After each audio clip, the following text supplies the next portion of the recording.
بەناوی خوای گەورە و میهرەبان دانیشتنەکەمان بەناوی گەلی کوردستانەوە دەست پێکەین کولی چوارەمی هەڵبژاردن ساڵی دووەم دانیشتنی ژمارە 6 ڕۆژی دانیشتن حوتی دەی 2015 بەرنامەی کار بە پێی حکومەکانی بەرگەیەک لە مادەی 20 پەیڕەوی ناوخۆی پەرلەمانی کوردستان عێراق ژمارەیەکی ساڵی 1992 هەموارکراو دەستەی سەرۆکایەتی پەرلەمان بڕیاریدا کاتی دانیشتنی ژمارە 6 خولی پاییزەی ساڵی دووەم لە خوری هەڵبژاردننی چوارەمی پەرلەمان لە کاتژمێر 11 پێشنیوەڕۆ ڕۆژی چوارشەممە ڕێکەوتی حوتی دەی 2015 بێت و بەرنامەی کاری دانیشتنەکە بەم شێوەیە بێت. یەکەم بەردەوامبوون لەسەر گفتوگۆکردنی پەیڕەوی ناوخۆی پەرلەمانی کوردستان کە لەلایەن لیژنەی کاتی بۆ پێداچوونەوەی پەیڕەوی ناوخۆ ئامادەکراوە بە پێی بڕیاری ژمارە 26 ساڵی 2014 و بەرگەی هەشت لە مادەی 56 یاسای هەڵبژاردننی پەرلەمانی کوردستان ژمارەیەکی ساڵی 1992 هەموارکراوە و پاڵپشت بە مادەی 94 پەیڕەوی ناوخۆی پەرلەمانی کوردستان ژمارەیەکی ساڵی 1992 هەموارکراوە. دووەم گفتوگۆکردنی بارودۆخی ئابووری ئێستای هەرێمی کوردستان و پرۆژەی چاکسازی دارایی و ئابووری و مەلەفی نەوت لەسەر داوای ژمارەی یاسایی ئەندامانی پەرلەمان بە پێی بەرگەی دووەم لە مادەی 54 پەیڕەوی ناوخۆی پەرلەمانی کوردستان ژمارەیەکی ساڵی 1992 هەموارکراوە. بەڕێزان ئەندامانی پەرلەمان لە دەستپێک داوایی لێبوردن لە بەڕێستانەکەین بۆ دواکەوتنی دانیشتنی ئەمڕۆمان بەهۆی بوونی کۆبوونەوەیەکی گرنگی هەردوو لیژنەی وزە و سەرچاوە سروشتیەکان و لیژنەی دارایی و ئابووری پەرلەمان لەگەڵ وەزیری دارایی داوایان کرد کە بۆ قایهێنان بە کۆبوونەوەکان هەندێک کۆبوونەوەی پەرلەمان دواب کرد لەبەر داواکاری ئەوان کۆبوونەوەکە بۆ ماوەی ساعتێک دواکەوت. لە دەستپێک داوا لە بەڕێز سکرتێری پەرلەمانەکەین کە قوتێک لە کۆنووسی کۆبوونەوەی پێشووی پەرلەمانی کوردستان بخوێننەوە. بەناوی خوای بەخشندەی میهرەبان بەڕێز سەرۆکی پەرلەمان پوختەی دانیشتنی ژمارە 5 لە بەرواری 6 دەی 2015 بەم شێوەی خوارەوە بوو. یەکەم دەستپێکردنی دانیشتن لەلایەن بەڕێز سەرۆکی پەرلەمانەوە، دووهەم خوێندنەوەی پوختەی دانیشتنی پێشوو،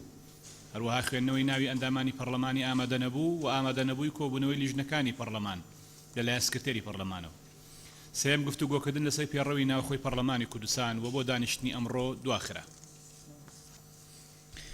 زۆر سپاس بۆ بەڕێز سکرتێری پەرلەمان. ئێستا داوا لە بەڕێستانەکەین کە ناوی ئامادە نەبووانی کۆبوونەوەی پێشوو بخوێننەوە.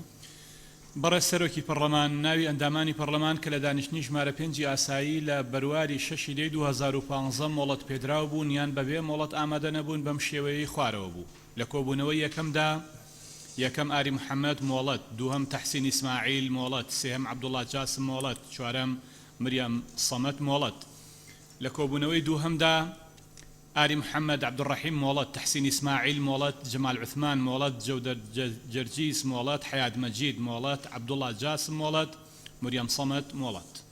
زۆر سپاس بۆ بەڕێز سکرتێری پەرلەمان. ئێستا چینە سەر بەرنامەی کاری دانیشتنی ئەمڕۆمان کە بڕگەی هەمی بریتیار لە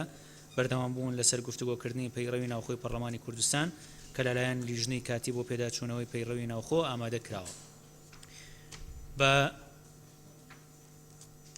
بەڵێ کاک بازات فەرموو.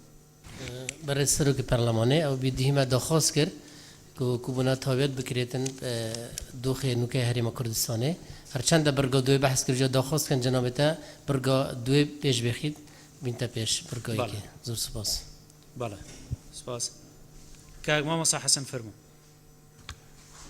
بەڕێز سەرۆکی پەرلەمان پشتیوانی لە قسەکانی کاک بازات دەکەم. بەڵێ خات و حەیات فەرموو. بەڕێز سەرۆکی پەرلەمان پشتیوانی لە قسەکانی ئەو دوو هەڤاڵە بەڕێزاکەم. باش.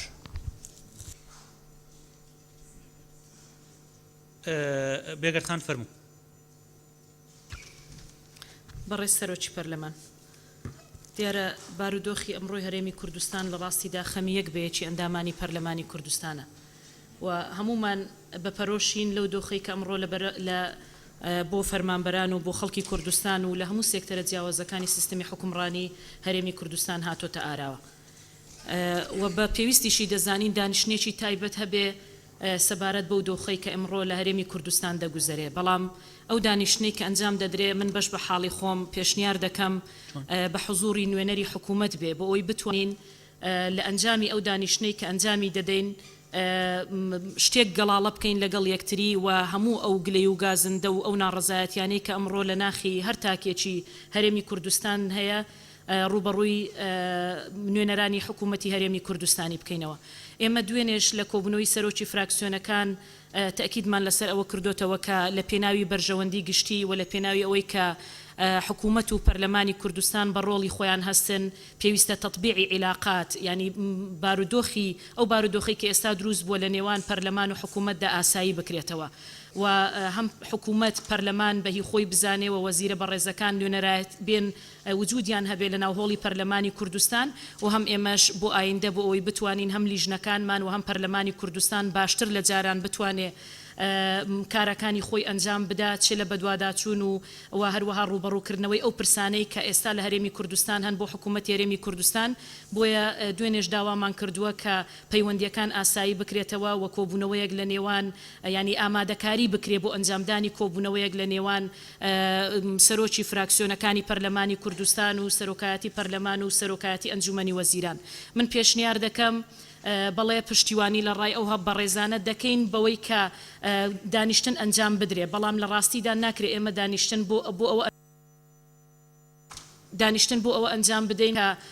ئێمە هەر قسە بکەین و قسەکانیشمان هیچ دەرئەنجامێکی لێ نەکەوێتەوە، چونکە گرفتەکە بەتەنها لە پەرلەمانی کوردستان نییە، لایەنی معنی حکوومەتی هەرێمی کوردستانە کە وەڵامی لەلایە. بۆیە داوا دەکەم ئەم دانیشتنە کە خراوەتە بەرنامەی کاری پەرلەمانی کوردستانەوە بخرێتە هەفتەی ئایندە و بەڕێستان لە سەرۆکایەتی پەرلەمانی کوردستان و ئێمەش فراکسیۆنە جیاوازەکان هەوڵی جدی بدەین بۆی لە نزیکترین کاتدا لە سەرەتای هەفتەی ئایندە ئەو دانیشتنەی کە دوێنێ باسمان لێ کردووە لە نێوان حکوومەت و پەرلەمان ئەنجام بدرێ و بۆ ئەوەی لەو دانیشتنەی کە دەخرێت ینی خستوتانەتە بەرنامەی کارەوە وەزیرە پەیوەندیدارەکانیش حزوریان هەبێ لە ناوهۆڵی پەرلەمان. هەر لێرە شەو پێشنیار دەکەم هەر ئەمڕۆ جەنابتان لە سەرۆکایەتی پەرلەمانی کوردستان هەم لیژنەی دارایی و هەم لیژنەی وزە و سامانە سروشتیەکان و هەم لیژنەی پەیوەندیەکان و ڕەوەندی کوردی ڕابسپێرن لەسەر کۆی ئەو پرسانەی کە ئەمڕۆ بەرێوچی خەڵکی کوردستانی گرتووە راپۆرتی تایبەت حازرکەن بۆ ئەوی بە هەمومان بتوانین لە ناوهۆڵی پەرلەمانی کوردستان و بە حزوری نوێنەری حکوومەت مناقەشەی جدی بکەین و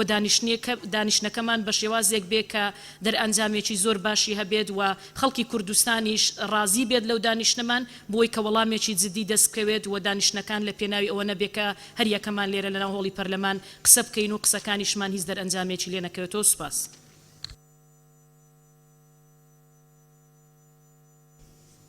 برای سەرۆکی پەرلەمانی بڕاستیان پشگیریە ئاخفنێت خوشکە بێگەردێت کەن چونکی ئەم هەندی وێگاوێ باخن و هەتای واریان باخن هەگە لایەنێت معنید بابەتی داد حاضر نەبن ڕەنگە کێشەنەیە چارەسەرکردن دێوەکی وێ راپۆرتێ لێت یا کوێگاوێ 400 مامۆستال بەردەرێ پەرلەمانی گوتیمە نەوێت هین ئاخفتنا پێناوی ئاخفتنا بکەن مەدوێت هین ئاخفتنا پێناوی کردارە بکەن کردارژی ئەگەر هەردوو لایەن یەت حکومەت و پەرلەمان گەلێکدا نەبن فبەدەست پێشخەریەکە باشە ژیا و خوشکە بێگەرد بەحثت کرد کۆ لیژنێت معنی گەل سەرۆکاتیا پەرلەمانی گەل سەرۆکاتیا ئەنجومەنی وەزیران گەلێکدا برین نخواله براستی ام ده حتی کنگی بنا حتی کنگی ام ده شین خود ناف خدا آشتاوی که پیدا کن اگر ام ناف خدا آشتاوی که پیدا نکن ام نابینا خدا هماهنگی که نکن نابینا پارلمان حکومتی دا ام ده چری در کون یا اول مهاتی اگر از بوت دقیق آخفتنت ویگا و بردر پارلمانی در سر درباره جناب تو سرکاتی پارلمانی و ما همیا کرین بیجم باور بکه ام پارلمانتار ید بنا خاله دو ماهیش بسمعت کرنا بسمعت کرنا پارلمانیا و شریحه ایکی افریقا کومالگه مش انجام و میدیایش انجام وان دانستاندنت میت سرتاسری مباشری وش برهنده اواکا بگرده گوتی تشتکی گلکی باشه اگر پیدا چونه که تدا بکن اگر نه او داخوازیت هر دو حوالت ما گوتین داخوازیت روانه بس رنگ جو تشنجی و درونیه ما اندام پارلمانا نه گنجای بد کو افریقا اموابا بتا پرجین هکا ورجاندن بد شکر الحمدلله بردر پارلمانی 15 میدیایت هین حوال تقصیر نانو شنجامه واش دا تشتت نيجاتيف تكمن برسنجي ما سپاس باش سپاس برز ما مصمر وانقلالي بس ك ديار ودور راهي لنا برلمانات ك راكنتم كل كانوا دوي بدن دانيك لا يكينو برز سروج برلمان مروان قلالي پشگیری لە قسەکانی خوشی بەڕێزم بێگەرد خان دەکەم بەڕاستی ئێمە وەکو پەرلەمانی کوردستان هەمومان نیگەرانین بەو دۆخە ئابووری کە لە هەرێمی کوردستان دەگوزارێتن و بە تایبەتی تەخیربوونی موچەی فەرمانبەران و ئەو قەیرانانەی کە هەن هەست بە مەعاناتی خەڵکی خۆمان دەکەین. ئێمە هەمومان وکو پەرلەمانی کوردستان و لە هەموو فراکسیۆنەکان بەبێ جیاوازی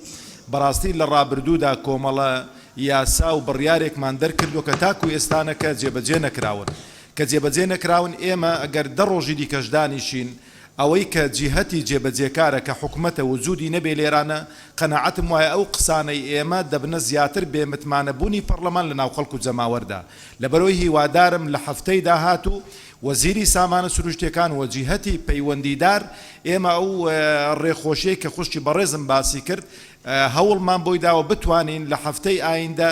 بە ئامادەبوونی نوێنەرانی حکوومەتی هەرێمی کوردستان بۆ ئەوی کە وەڵامێکی شافی و کافیان پێبێتن بۆ قسەکانی پەرلەمانتاران بۆی کە قسەکانمان لە پێناو قسە نەبێتن بتوانین باری قورسی سەرشانی هاوڵاتیان سوکەین ئەمیش پشتگیری ڕێی دەکەمەوە بۆ هەفتەی داهاتوو ئەو هەماهەنجە بکرێتن سەرۆکایەتی پەرلەمان لەگەڵ سەرۆکایەتی ئەنجومەنی وەزیران لەگەڵ فراکسیۆنەکان بتوانین ئەو قەیرانانەی کە دروست بوون هۆکارەکانیان و چارەسەریان بدۆزینەوە و دەستان خۆش بێت. باشە زۆر سپاس بەڕێز کاک برزوو مەجید.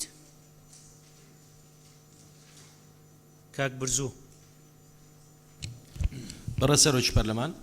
سەبارەت بە دۆخی ئێستا هەرێمی کوردستان و تاوتێکردنی قەیرانەکان و هەموو پرۆژانی بۆ چاکسازی ئامادە و پێشکەشکراون و دڵنیان بیرۆکەی تری جیاوازی شەیە بۆ چاکسازی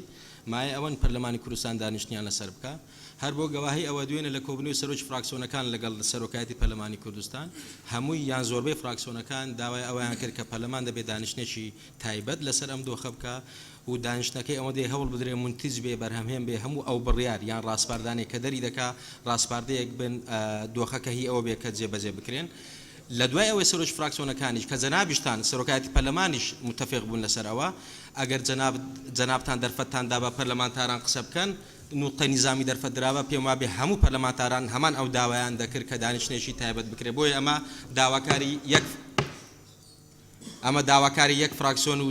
یەک پەرلەمانتار و دوو پەرلەمانتار نیە پەرلەمانی کوردستان هەموو داوای دەکات دیسان کۆمەڵێک هاوڕێ ئازیزشمان لەوانەی کە دوێنێ شەو لێرەمانیان گرت و ئەوانش داوایان کرد بوو کەواتە داواکاریەکە داواکاری پەرلەمانی کوردستانە گرنگە پەرلەمانی کوردستان ئەم دانیشتنە بکات خۆشحاڵانە ئەمڕۆ وەزیری دارایی هات بۆ لیژنەی تایبەتمەند بێگومان کۆبنەوەیکی گرنگ بووە قسە و فکرە و زانیاری نوێی تێدا خراوەتە ڕوو بۆ لیژنەی دارایی پێم وایە راپۆرت ئامادە دەکات ئەوەی زانیشمانە پێدەچێ بەڕێز وەزیری سامانە سروشتەکانیش هەفتەی داهاتوو بێتە لیژنەی تایبەتمەندی خۆی لەبەر ئەوەی قەیرانەکانی کوردستانیش هەردووشی تایبەتە بە هەردوو وەزارەتەکە هەم وەزارەتی سامانە سروشتەکان هەم وەزارەتی دارایی گرنگە لیژنەی تایبەتمەندەکانی پەرلەمانی کوردستان لەسەر دانیشتنەکەیان لەگەڵ وەزیری دارایی و لەگەڵ ئەو دانیشتەی دادێ ئینشاءڵڵا لەگەڵ وەزیری سامانە سروشتەکان دوو راپۆرتی مفەسەڵ بۆ بەرچاوڕوونیمان وەکو زەمینەیەک بۆ دانیشتنە نائاسایەکەی پەرلەمان حاضر بکرێ ئەو کاتە من داوا لە جەنابیشتان دەکەم کە داوا لە لیژنە تایبەتمەندەکان بکەی ئەو دوو راپۆرتە ئامادەکەن لە هەفتەی داهاتوو بۆی ئەو دانیشتنە نائاسایی کە هەموو پەرلەمان و پەرلەمانتاران داوامان کردووە لە هەفتەی داهاتوو بکرێ و بۆی بەرچاومان ڕوون بێ و ئینشاءڵڵا دانیشتنێکی منتیج دەبێ و سوپاس. باشە سپاس بەڕێز کاک ئەبوبەکر هەڵەدنی.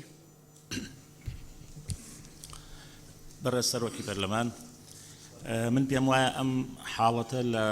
جموجۆڵ و خەمخۆری و خرۆشانی شەقام و ئەوەی هەندێک لە پەرلەمانتاران بە بایکۆتکردن و هەروەها بەمانگرتن هەمووی لە خزمەتی چارەسەرکردنی دۆخەکەدایە بۆ دروستکردنی جۆرێک لە فشار کە حکوومەت لە ئاستی ئەم قەیرانانە بێتە سەرخەت و هەوڵی چارەسەر بدرێ. دوو من داوا دەکەم کە لەسەر ئەم پرسە هەردوو لایەنی حکوومەت و پەرلەمان وەکو دوودان و دەستگای تەواوکاری هەوڵی چارەسەرکردنی ئەم گرفتانە بدەن چونکە ئەم دوورە پەرێزەی نێوان حکوومەت و پەرلەمان بە دڵنیاییەوە خەڵک زیانی لێەکا و خەڵک زەرەری لێەکا و بەداخەوە ئێمە ئەوە تا ڕۆژ بە ڕۆژ قەیرانەکان زیاتر قوڵ دەبنەوە لەبەرەوە ئامادەکاری ئەبێ بکرێت لەیان بەڕێستان وەکو دەستەی سەرۆکایەتی بۆ ئەوەی کە حکوومەت ئیترچە ئەنجومەنی هەرێمی بێ بۆ نەوت و گاز یاخود هەردوو وەزیری پەیوەندیداری دارایی و سامانە سروشتەکان لە کۆبنەوەیەکی تایبەتە ئامادە بن بۆ گفتوگۆکردن و چارەسەری ئەم دۆخە چونکە خەڵک و میلەتەکەمان لە وادە و بەڵێنی بێکردار و تەنانەت قسەی خودی پەرلەمانتاران بە هەمومانەوە ڕز و بێزار بووە کە هیچ شتێکی کردداری و بەدەمەوچوونێکی خێرانیە بۆیە ئەبێ لەو کۆبوونەوەدا حکوومەت ئامادە بێت چونکە بەبێ ئامادەبوونی حکوومەت و لایانی پەیوەندیدار ئێمە هەر قسە بوو ئەم هۆڵە و بۆ ڕاگەاندنەکان بکەین پێم وایە خاڵەتی ئیجابی نیە بۆیە ئێمە ئومێدەوارین کە ئەمە ببێتە ئەولێوێتی کارەکانی پەرلەمانی کوردستان شان بەشانی پێڕەوی ناوخۆ لەم قۆناغەدا. بەڵێ باشە سپاس بەڕێز کاک سالار مەحموود. بەڕێز سەرۆکی پەرلەمان نقطەی نظامی من لەسەر بنەمای بڕگە دوی مادەی 54 پێڕێوی ناوخۆی پەرلەمانی کوردستانە هەروەها ئەو چوارچێوەی کە کرایە میکانیزم بۆ گفتوگۆکردن لەسەر پەیڕێوی ناوخۆی پەرلەمانی کوردستان ئەگەر بابەتێکی گرنگ هاتە پێشەوە دەتوانرێ ئەو گفتوگۆیانە بۆستێنرێ و گفتوگۆ لەسەر تەوەرەکانی تێر بکرێ لەبەر ئەوە ئێوە ئاگدارن کە پەرلەمانتارانی کوردستان بەشێکیان لە هۆڵی پەناگیری مانیان گرتووە مانگرتنەکەیان بۆ ئەوەیە کە پەرلەمانی کوردستان بتوانێت چارەسەرێک بۆ ئەو گرفتە سیاسی و یاسایانە لە هەرێمی کوردستاندا هەیە بدۆزرێتەوە و لە دەرەوەی پەرلەمانی کوردستان کار دەکرێت پەرلەمان نەتوانێت ڕۆڵی گفتوگۆکانی خۆشی بگێڕێ و لێرەوە بەرپرسیارەتی پەرلەمانە کە حکوومەت بێنێتە ژێرباری ئەو پرسانەی کە پەیوەستە بۆ چاکسازی بۆ بەدواداچوونی گرفتەکانی خەڵک بۆ مەسەلەی بوجە موچە ئەو پێداویستیانەی کە ئەمڕۆ خەڵکی کوردستان بەگشتی و هاوڵاتیان لە ڕێگەی ناڕزایی و خۆپشاندانەوە دەری دەبڕن بۆیە ئەو پەرلەمانتارانەی کە لە هۆڵی پەناگیریمانیان گرتووە سپاسی ئێوەی بەڕێز دەکەن لە سەرۆکاتی پەرلەمان کە بە دەنگەوە هاتنتان هەبووە سەردانتان کردوون و بەڵێنتاندا کە بەشێک لەو داخوازیانە بخرێتە بەرنامەی کارەوە کە خراوەتە بەرنامەی کارەوە ئەمەش جێگەی سوپاسە بەڵام ئایا ئێوە بەڵێنتان وەرگرتووە سەرەتای هەفتەی داهاتوو نوێنەری حکوومەت یان وەزیرەکان بێنە هۆڵی پەرلەمان گفتوگۆ لەسەر ئەم پرسانە بکرێ یان نا ئەگەر بەڵێنتان وەرگرتووە ئەوە ئەشێ ئێمە لەم چەند ڕۆژەش چاوەڕێ بکەن بەڵام ئەگەر بەڵێنی جددی وەرنەگیراوە ئەو پرسانە چیتر نابێت تەخیر بکرێت نابێت خەڵکی کوردستان لەوە زیاتر چاوەڕێ بکە پەرلەمانی کوردستان لە بەردەم دووڕیانێکدایە یان ئەوە تا بە بەرچاوی هەمومانەوە هەیبەتی ئەم پەرلەمانتارە بە تەواوەتی داچۆڕێ یان ئەوە تا بە بەرپرسیارەتی قانونی و سیاسی خۆی کار دەکا و ڕادەپەڕێ ئەم هەنگاوی ئێمە بۆ خزمەتی حکوومەت و پەرلەمانی کوردستانە بۆیە ئەو داواکاریە بخرێتە دەنگدانەوە ئێمە دەمانەوێت ئەم باش کاتە تەواو بوو کاکسەرە من یەک دەقەماوە ئەو پرسەی کە پەیوەستە بە ئەمڕۆ مناقەشەی لەسەر بکرێ نەخرێتە دواتر چونکە هەموو ئەو کاتانەی کە کۆبوونەوەکان لە ئاسی سیاسی لە ئاسی قانونی لە ئاسی دەسەڵاتی جێبەکردن دواخراون نەتیجەکان دوورتر بووە بۆیە لە ئێستادا کاتی ئەوەیە پەرلەمانی کوردستان کە سەکۆی ئەم گفتوگویانەیە بە ئامادەبوون یان ئامادە نەبوون گفتوگۆی لەسەر بگرێ و ئێمە ڕێگەچارەیەک بۆ ئەم پرسە بدۆزینەوە باشە سپاس بەڕێز کاکشۆن شێخ ئەحمەد بەڕێز سەرۆکی پەرلەمان ئەو معاناتەنێ کە ئێستا خەرچی کوردستان هەیەتی معاناتی هەموو ئەندامانی پەرلەمان و هەموو خەڵکە دەبی بە زۆری وەربگیرێ بەڕاستی هەوڵ بدرێ بۆ چارەسەرکردنی ئەو بارودۆخی کە هاتوتە ئاراوە بۆیە من پگیری لە قسەکانی بێگەردخان دەکەم و قسەکانی منیش کاک بەرزۆ کردی و زۆر سپاس باشە سپاس بەڕێز کاک حاجی کاروان بەڕێز سەرۆکی پەرلەمان لە دوێنێ و جەنابتان باشە زانن مەجموعەیەکی باش لە ئەندامانی پەرلەمانمانیان گرتووە و بەنووسینە بەردەستی جەنابتان و هەموو ئەندامانی پەرلەمانە ئەوەی خوشکە بێگەرد وتی ئەکرێ ئەوە تەجیلیش بکرێ ئاساییە بەڵام هەندێک نقاطێ لەم داواکاریانە داواکاری زۆربەی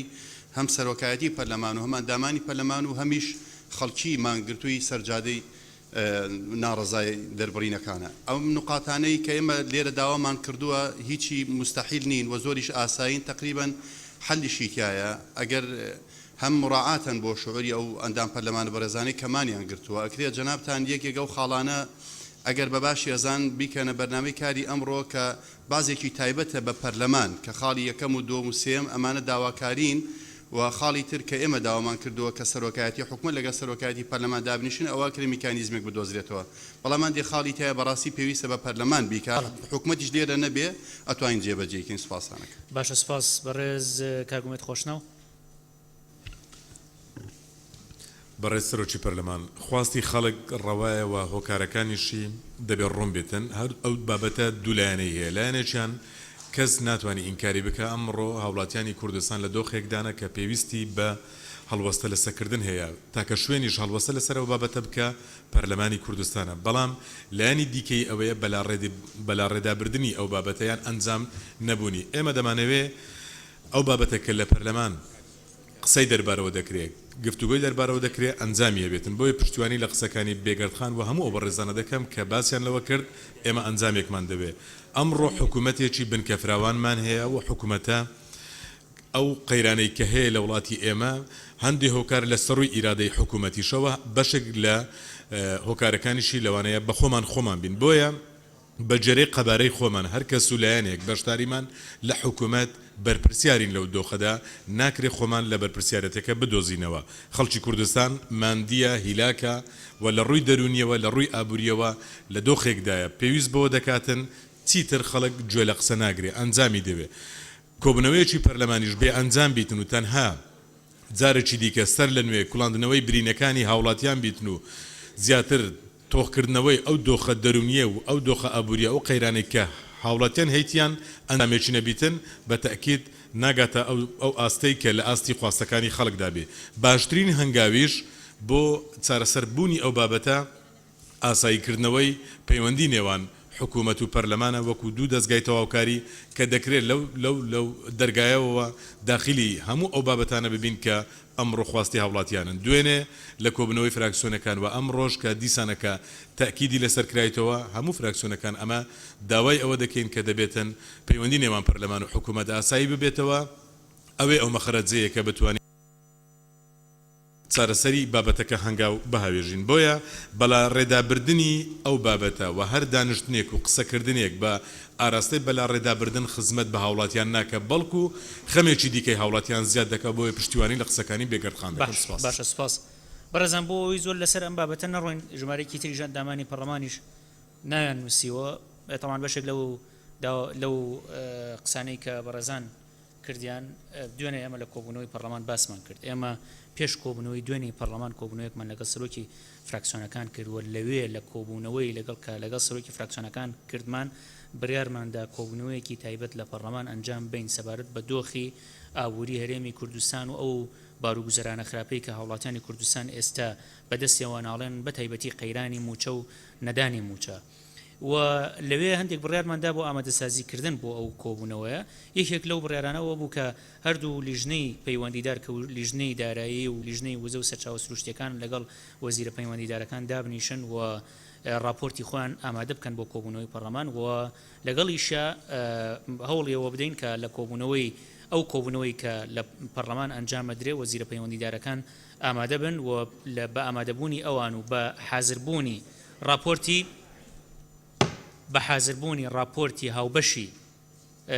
راپۆرتی هاوبەشی لیژنەکان لەو بابەتە گفتوگۆ بکەین و دوێنش بە تەفسیل باسمان کرد کە ئێمە ئەمانەوێت پەرلەمان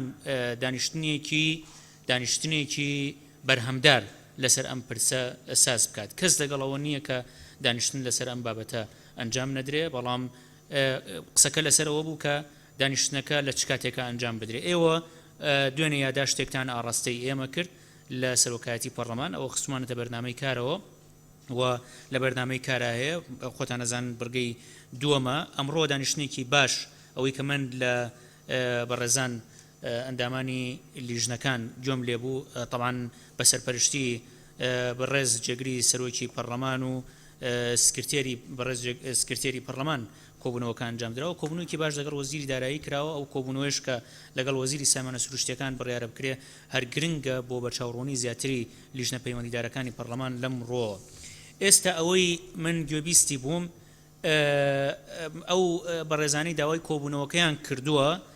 ڕەنگە هەر بیانەوێ ئەو یاداشتی خۆیان بخەنەوە ئەگەر یاداشتەکان وەکو بیرۆکەش بخەنەوە و ئێمە بەرنامەی کاری خۆمان درێژە پێبین یاداشتەکان بخەنەوە وەکو بیرۆکەیەک و دوایی بەرمەبنای ئەو ڕایانەی کە ئێستا لەلایەن سەرۆکی فراکسیۆنەکان هەبوو و لەلایەن ئەندامانی پەرلەمانی تر هەبوو لە کاتی ئامادەکردن ئامادەسازی بۆ کۆبوونەوەکە لە نزیکترین دەرفەتە کۆبوونەوەکەی پەرلەمانیش لەسەر ڕای ئەندامانی پەرلەمان ئەنجام بدرێت پێم وابێت ئەمە حەلێکی باشە یاداشتەکەیان بخوێننەوە و ئەو کاتەم ئەوان مانگرتنی خۆشیان لە هۆڵی پەناگیری کۆتایی پێهێنن بەرنامەی کارۆک و خۆی ڕوا و لە کاتی ئامادەسازی بۆ کۆبوونەوەکەی پەرلەمان ئەنجام ئەدرێ کاک سالار بەڕێز سەرۆکی پەرلەمان جارێکی تر تاکی دەکەمەوە بە پێی پەیڕەوی ناوخۆی پەرلەمانی کوردستان ئەو پرسە تەرەح کراوە ئێمە بۆ ئەومان نییە گفتوگۆیەکی کراوە لە هۆڵی پەرلەماندا بێ و کە نوێنەرانی حکوومەتیش حزوریان نییە بەڵام ئەمانەوێت لە ئێوەی سەرۆکایەتی پەرلەمانی کوردستان دڵنیایی وەرگرینەوە کە ئایا نوێنەرانی حکوومەت بە پێی ئەو یاداشتانەی دراون بۆ ئامادەبوونی وەزیرە معنیەکان بۆ گرفتەکانی کە ئێستاکە خەڵکی کوردستان هەیەی ئامادە بنیاننا بۆیە ئەو پێشنیارە بە گونجاو ئەزانین ئەو بڕگەیە یان پێش بخرێ کە ئێمە ئەو لای هەیە یەکێک لە ئەندامانی بەڕێزی پەرلەمانی مانگرتوو دەیخوێنێتەوە یان ئەوە تا بڕگەکە وەکو خۆی بمێنێتەوە وەکوی جەنابەت فەرموود وەکو بیرۆکەیەک دەرفەت بدەن بخوێندرێتەوە ئەگینا قسە لەسەر ئەوە نییە گفتوگۆ بێ یان بۆ میدیا بێ پرسەکان لەوە تێپەڕی کردووە هیوادارم هیچ لایەک لە ئێمە بەرامبەرەکانی بریندار نەکات چونکە ئەمە پرسێکە لە جەوهەری پێداویستەکانی خەڵکی کوردستان و سپاسانە باشە سپاس طبعا ئەگەر بەرنامەی کار پێش و پاش بکرێت چوونە سەر بڕگەی دووەم ئەوە ناکرێ بەستەنها ئەمە بخوێنرێتەوە ئەبێ گفتوگۆی لەسەر بکرێت و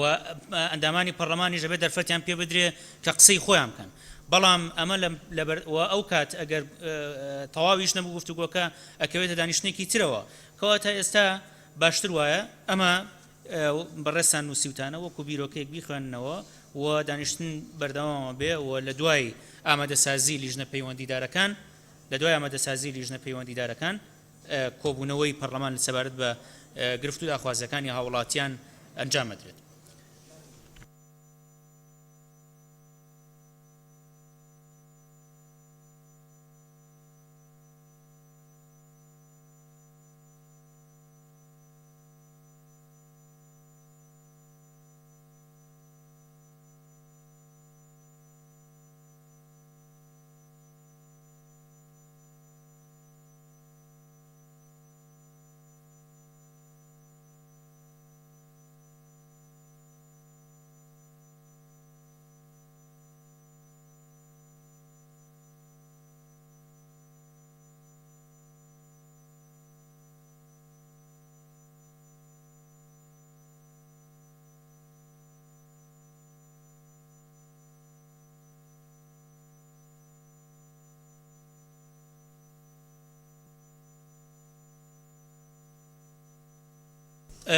دکتۆر شێرکۆ حەمامین بەڵێ فەرموو نانا جاری ئەوە خینە دوای خینە دەنگەوە ئەوە خینە دەنگەوە کە بەرنامەی کاری دانیشتن وەکو خۆی بڕوا ئەوە هەندێک لە ئەندامانی پەرلەمان داوایەوەکەن بەرنامەی کاری دانیشتن وەکو خۆی بڕوا بەڵام من بەڕێزانی کە ئەم یادداشتیان ئامادە کردووە وەکو بیرۆکە بیخوێننەوە ئەگەر کێ لەگەڵەوەیە کە بەرنامەی کاری دانیشتن وەکو خۆی بڕوا بەو شێوەیە کە لە بەرنامەی کارا هاتووە و یادداشتی ئەو بەڕێزانش وەکو بیرۆکە بخوێنرێتەوە کێ لەگەڵێتی دەست بەرزکاتەوە ئەزانم خۆی تر تاو نابێت ئەمە وەکو نقطەی نظامی هەردوو سێ کەس بێ قسەکانی خۆیە کەوتەوە کێ لەگەڵێتی دەست بەرزکاتەوە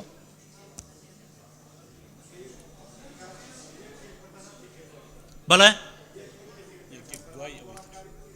باشە ئەوەش باشە دوای خینە دەنگەوە کە ئەوە وەکو بیرۆکە بخوێنرێتەوە کێ لەگەڵەوەی بەرنامەی کارۆکو خۆی بڕوا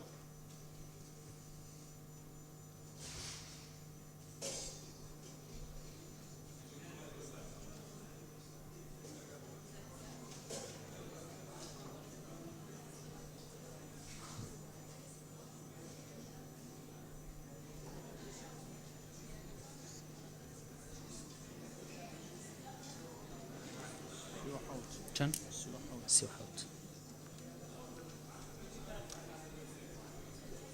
60 کەس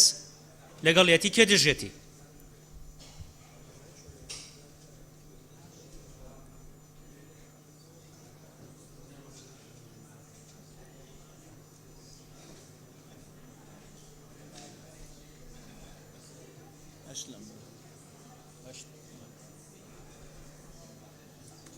بیست و چوار کەس دژێتی کەواتەوە پەسەند کرا کە بەرنامەوەکو خۆی ڕوا ئێستا کێ لەگەڵەوەیە کە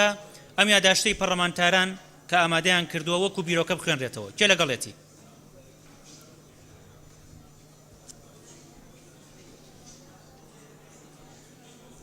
تکایە بێدەنگی کێ لەگەڵەوەیە و یادداشتە وەکو بیرۆکە بخوێنرێتەوە دەستی بەرزکاتەوە بۆی دەنگەکان بژمێرین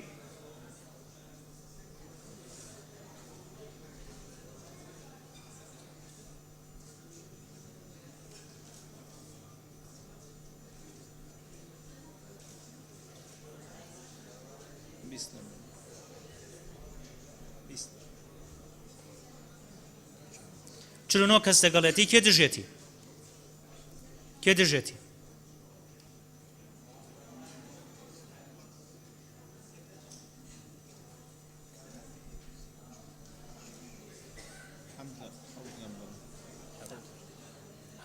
حەوت کەس دژێتی کەواتە پەسەند کرا ئێستا فەرموونی یەکێکتان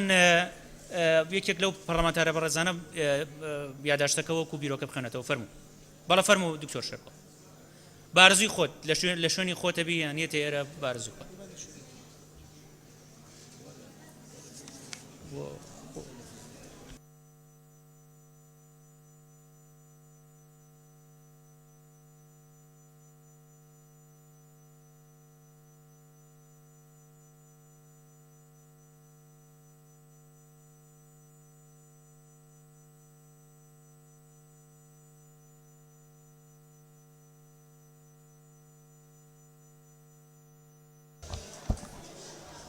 ئەندامانی بەڕێزی پەرلەمان بەڕێزان لە دەستەی سەرۆکایەتی من لە جاتی هەموو هاوڕێکانم سوپاسی هەموو ئەو بەڕێزاناکەم بە تایبەتی بەڕێز سەرۆکی پەرلەمان کە ئەم شەو هاو بۆ ناو هۆڵی پەناگیری و لەگەڵ ئەو بەدەنگ داواکاری یاخود بەدەنگ خواستی ڕەوای ئەو هاوڕێیانەی کە ئەم شەو لە ناو هۆڵی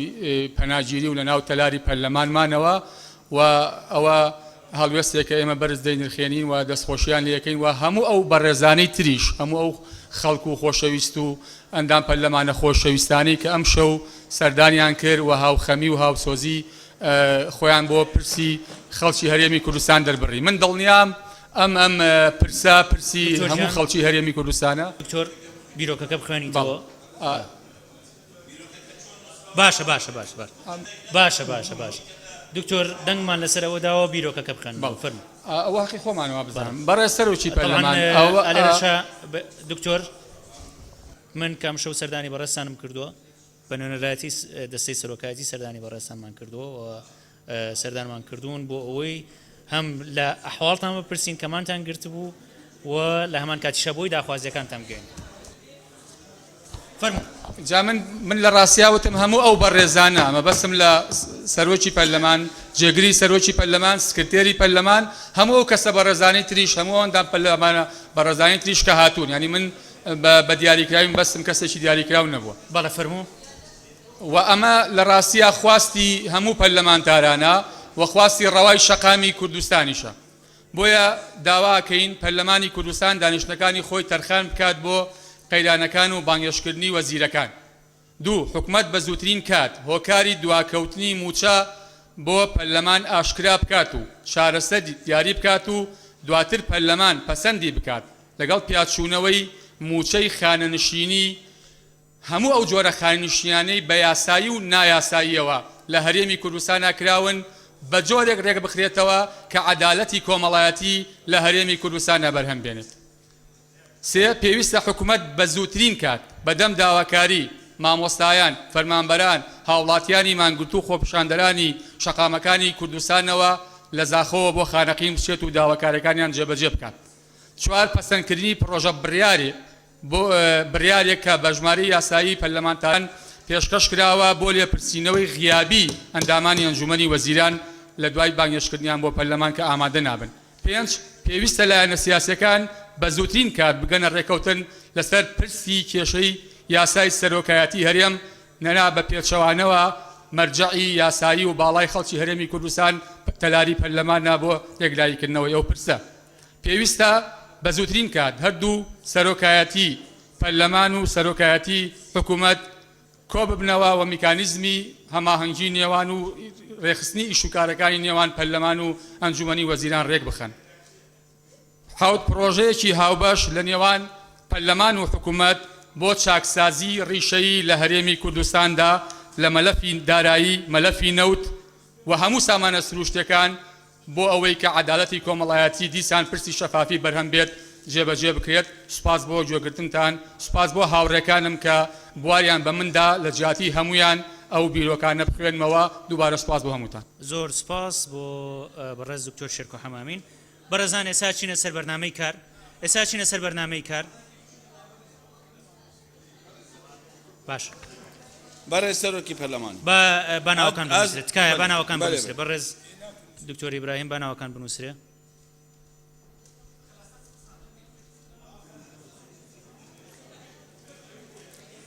تکایەوە وەکو بیرۆکە پێشکەشکرایتر پێویست ناکات گفتوگۆی لەسەر بکەن آخر باشە باشە بەڵام نقطەی نظامی گفتوگۆ لەسەرەوە ناکەین باشە باش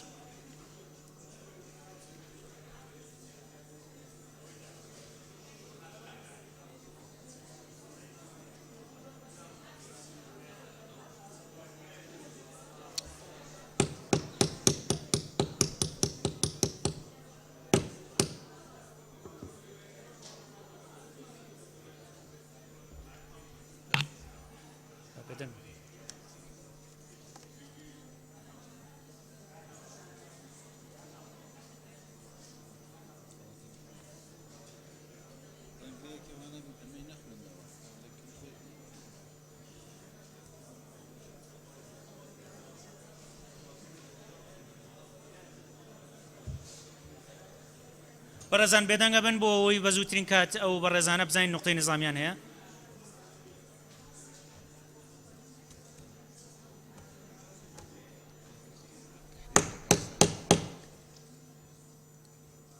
بەڕێزان ئەندامانی پەرلەمان گفتوگۆ لەسەر ئەو بیرۆکەیە ناکەین چونکە ئەوە بیرۆکە بووە نەخراوەتە گفتوگۆوە تەنها نقطەی نظامی باش بەڕێز دکتۆر ڕێواز فایق بەڕێز سەرۆکی پەرلەمان ڕێواز فایق نقطەکەم نیظامیە هاوڕێ بەڕێزەکانمان مانگرتووان دەستخۆشیان لە یەکەم ئیشەڵا ژمارەیان زۆرە بێ دەستخۆشی بۆ ئەم یاداشتش بەڵام نقطەکەم نیظامیە لە ڕوانگەی ئەوەی بەڕێزیان بەدەق ئەم حەوت خاڵیان سۆتە بەردەمی ئەندامانی پەرلەمان و ئێمەش دەنگمانداوە بۆی بەڕێزیان یاداشتەکە بخوێننەوە لەسەر ئەساسی متمانەبوونمان بەوەی کە دەقی یاداشتەکە ئەخوێننەوە تکاکەم ئەمە یەکەم جارنیە لە پەرلەمانی کوردستان ڕووەدا کاتی ئەندامانی پەرلەمان متمانەیە با یەکێک لە هاوڕێ بەڕێزەکانی خۆمانە دەین بۆ خوێندنەوەی یاداشتێک ئیلتیزامی تەواو بە دەقی یاداشتەکە بکەن و زۆر باشە سپاس بەڕێز دکتۆر ئیبراهیم سمۆ سەرۆکی پەرلەمانی جنابێتە ڕێک داواک و دەنگدان بێتەکردن و تەخویل بێتەکردن شلایەکی بە جارێ کێ متمانە دایەوان برادەرا کو ئەو مانگرتناوە مانگرتنەکە سەلیم بووە ڕەتفعل بۆ شەنجامەوێ چەندێک و جەنابێتە ڕێک نەدا بۆ باخبن حسن نییە و سوء نییە کەتە تێدا و حالەت هاتە پێش پێنج حەف خاڵێت داناین هەمی خاڵێتوە هجوومن دکتۆر ئیبراهیم ئەوە نقطەی ئەوە نظامی نییە ئەوە نظامی وەکو دکتۆرە ڕێواز داست بیشمە برای خۆ ئەو دکتۆر شێرکۆ بندویا ئەو ئاخفنەتی کرین و ئەوێ مقارنە بکەن یاش دەربەی فێ ئش دێ بین نەدەرێنێ بێتە تەسجیلکردن چونکی زاخۆ هەتا سلێمانی نەبووینە مزاهرات و نەبووینە ئەو لوی جیهێت بووینە مزاهرە و مزاهرە شێرکۆ تەلەفۆن بەڕێز دکتۆر ئیبراهیم تکایە تۆزە لەسەر خۆ ئەوە پێویست ناکات بەو شێ باشە سپاس بەڕێز خاتوبار عەبدوڕەحمان باشە بەڵێ باشە دێ جەنابیش لە شوێنی خۆتەوە قسەمەکە ئەوە نظامی نییە لە شوێنی خۆتەوە قسەمەکە ئەوە نظامی نییە فەرموو خاتوبار عەبدوڕەحمان فەرموو خاتوبار بەڕێز سەرۆکی پەرلەمان پێش خوێندنەوەی یاداشتەکە کۆمەڵێ پەرلەمانتار نقطەی نیظامیان گرت ناوەکان لای بەڕێستان نووسرا داواکارم لە بەڕێستان بزانین بە چ دەقێک و بە چ خاڵێکی پەیڕە و مەجالتاندا بە سەرۆکی فراکسیۆنەکان و هەندێک پەرلەمان و مەجالتان نەدا بە هەندێکی تری سپاس بەڕێز خاتوو بەهار ئەو بابەتە نەخراوەتە گفتوگۆ تا هەموو ئەندامانی پەرلەمان قسەی لەسەر بکەن نقطەی نظامی تەنها بۆ ئەوە بوو کە ئەو پرسە ئاڵوگۆڕ لە بەرنامەی کار بکرێ یان نا و ئەو یاداشتە بخوێنرێتەوە یان نا هەمووی ئەوە ڕەچاو کراوە خرایە دەنگەوە ئەگەر نقطەیەکی نظامیت هەیە بە پێی پەیڕەوی ناوخۆ ئێستا دەتوانی باسیکەی ئەمە نەخراوەتە گفتوگۆ بۆ هەموو ئەندامانی پەرلەمان قسەی لەسەر بکەن ئەوانەی کە داوای ئەوەیان کرد بخرێتە بەرنامەی کارەوە ئێستا ئاڵوگۆڕ بکرێ قسەیان کرد ئەوانەی تریش کە یانویست بەرنامەی کار وەکو خۆی بڕوا قسەیان کرد لەبەرەوە ئەوە پەیوەندی بەوە هەبوو نەک بە هیچ شتێکی ترەوە بەڕێز دکتۆر شوان قەڵاتزەی بەڕێز سەرۆکی پەرلەمان هیوادارم من لە پێشتر وەکو سەرۆک فراکسیۆنەکە قسەیان کرد بەس مەجال بە من نەدا ینی بۆی قسەکان تەواو بکەم یەکەم چێ زەمانەتی ئەوەی لێدات کە سەرۆکی حکوومەتی کوردستان وەزیرە پەیوەنددارەکان ئەمە خرایە دەنگەوە پەرلەمانی کوردستانەوە دکتۆر ئیبراهیم ئەمە خرایە دکتۆر شوان ئەمە خرایە دەنگەوە ئێستا ناتوان ڕێک بچکۆی لەسەر بکرێت زەمانەت چییە کەواتە ئێمە دەمانێت بۆ خۆمان نظامی نییە ببوورە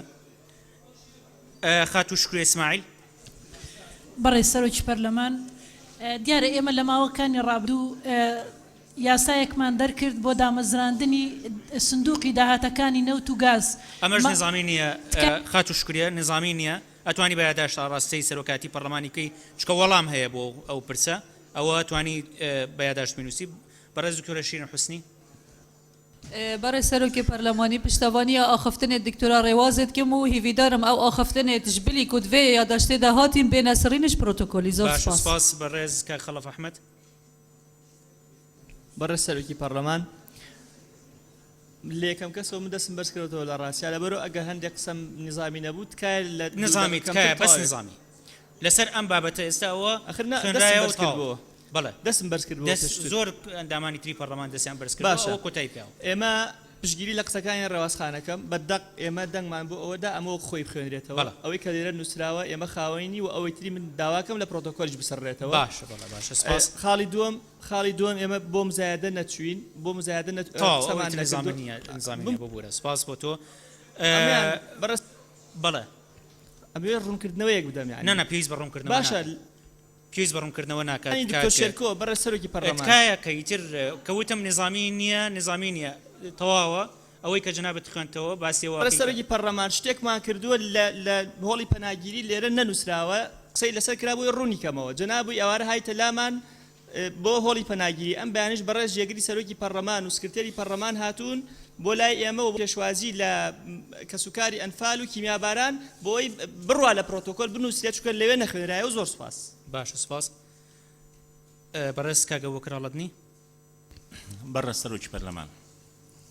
نقطەکەی من نیزامیە ینی ئێمە کە دەنگمان داوە بۆ ئەوە بووە کە لە هەفتەی داهاتوو لە زووترین کاتە کۆبوونەوەیەکی بەرهەمدار بە ئامادەبوونی حکوومەت بکەین لەبەرەوە بێ ئامادەکاری بکەن جەنابتان و ئێمە وەکو فراکسیۆنی یەکگرتوو ئەگەر ئەو کۆبوونە نەگرێ تەواوی کۆبوونەوەکانی داهاتووی پەرلەمان بایکۆت دەکەین لەبەرەوە ئیشێکی بەپەلەیە و بێ حکوومەت ئامادە بێ بۆ کۆبوونەوە لە ڕیزی ئەولەوێتی کارەکان دەنگمان بۆیەوە تەواو دەست خۆش سپاس بەڕێز مامۆستا مەڕوان گەڵاڵی بەڕێز سەرۆکی پەرلەمان وچی مامۆستای گوتی نقطەکەی میش نیزامی وەرنەسەر بەرنامەی کار دەنگ دراوە دەست بە ئیشەکانی خۆمان بکەین سپاس بەڕێز کاک فەرات سەنگاوی بەڕێز سەرۆکی پەرلەمان ئەگەر چی من پێم وایە پەرلەمان و پەرلەمانتار لەم دۆخە خراپەی وەزعی کوردستان دەوری سلبیان نەبووە ئیجابیان نەبووە بەڵام ئێستا پێویستە کە پەرلەمان و پەرلەمانتار دەوری زۆر چالاکتر و ئیجابیتریان هەبێ یەک فەرات نظامی من لەسەر ئەوەی کە خوێنرایەوە بیرۆکەیە من پێشەوە دەستم هەڵبڕی ئەوە کە هاتینە خاڵی دووەم لە بەرنامەی کار ئەو کات جەنابەت دەرفەتت هەیە بە ئارەزووی جەنابەت قسە لەسەر ئەو بابەتە باش بۆ جەنابەت خاتوو ئیڤار ئیبراهیم بەڕێز سەرۆکی پەرلەمان کاک ئەبوبەکر قسەکانی کرد ئێمە با پشتیوانی لە قسەکانی سەرۆکی فراکسیۆنەکان بکەین ئەگەر بمانەوێ ئەم دۆخە چارەسەر بێ نابێ بەم شەنوجە بێتن بۆیە تکا دەکەم خوشک و برایانم لە پەرلەمان بابەتە شەنوج قسە نەکەن ئەگەر بیانەوێ ئەم دۆخە چارەسەر بکرێتن هەوڵ دەین بۆ هەفتەی داهاتوو بەرنامەیەکی باشە بێت بەڕێز دکتۆر سیراج ئەحمەد بەڕێز سەرۆکی پەرلەمان بەپێی ئەو گەرم و گوڕیەکەوا لە شەقامە و بەپێی ئەو گەرم و گوڕیەکەوا پەرلەمانتاران شەوێ بینیمان هاتنە هۆڵی پەرلەمان و مانیان گرت ئەمڕۆ بینیمان تەنها بە یادداشتێک ئیکتیفاکرا بەڕای من ئەوە کەمکردنەوەیە لە شەئنی مانگرتنەکە و کەمکردنەوەیە لە خەمی خەڵک کە ئەو ڕۆکە خەڵک پێی و خەریکە و سپاس باشە سپاس بەڕێزان ئەندامانی پەرلەمان ئەو یادداشتە وەکو خۆی کە هاتوۆتە بەردەست بەڕێستان لە پرۆتۆکۆل بڕاو بێتەوە بەڕێز دکتۆر شێرکۆ قسەیەکت هەیە بەڕێز سەرۆکی پەرلەمان بۆ پێی باسی من کراوە باسی متمانە کرا پێویست ناکە بە وەڵام آخر بەڕێز سەرۆکی پەرلەمان من لە ڕاستیە هیچ شتێکم نەوتووە کە لە دەرەوەی سوارچیەوە و ئیتاری گشتی ئەمە بێ و بەڕاستی باس بە هیچ جۆرێکیش بە نەس باسی سپاس بۆ تۆ سپاس بەڕێز دکتۆر شێرکۆ حەمامی بەڕێزان باش سپاس بەڕێزان ئێستا چینە سەر بڕگەی یەکەم لە بەرنامەی کاری دانیشتنی ئەمڕۆمان کە بریتیە لە بەردەوامبوون لەسەر گفتوگۆکردنی پەیڕەوی ناوخۆی پەرلەمانی کوردستان کە لەلایەن لیژنەی کاتی بۆ پێداچوونەوەی پەیڕەوی ناوخۆ ئامادە کراوە بە پێی بڕیاری ژمارە 26 ساڵی 2014 و بەرگەی هەشت لە مادەی 56 یاسای هەڵبژاردننی پەرلەمانی کوردستان ژمارەیەکی ساڵ 1992 هەموارکرا و پاڵپشت بە مادەی 94 پەیڕەوی ناوخۆی پەرلەمانی کوردستان ژمارەیەکی ساڵ 1992 هەموارکراوە داوا لە سەرۆکایەتی و ئەندامانی لیژنەی پەیڕەوەکەین بێنە سەر منەسە بۆ دەستپێکردن بە گفتوگۆ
بەڕێزان فەرمونون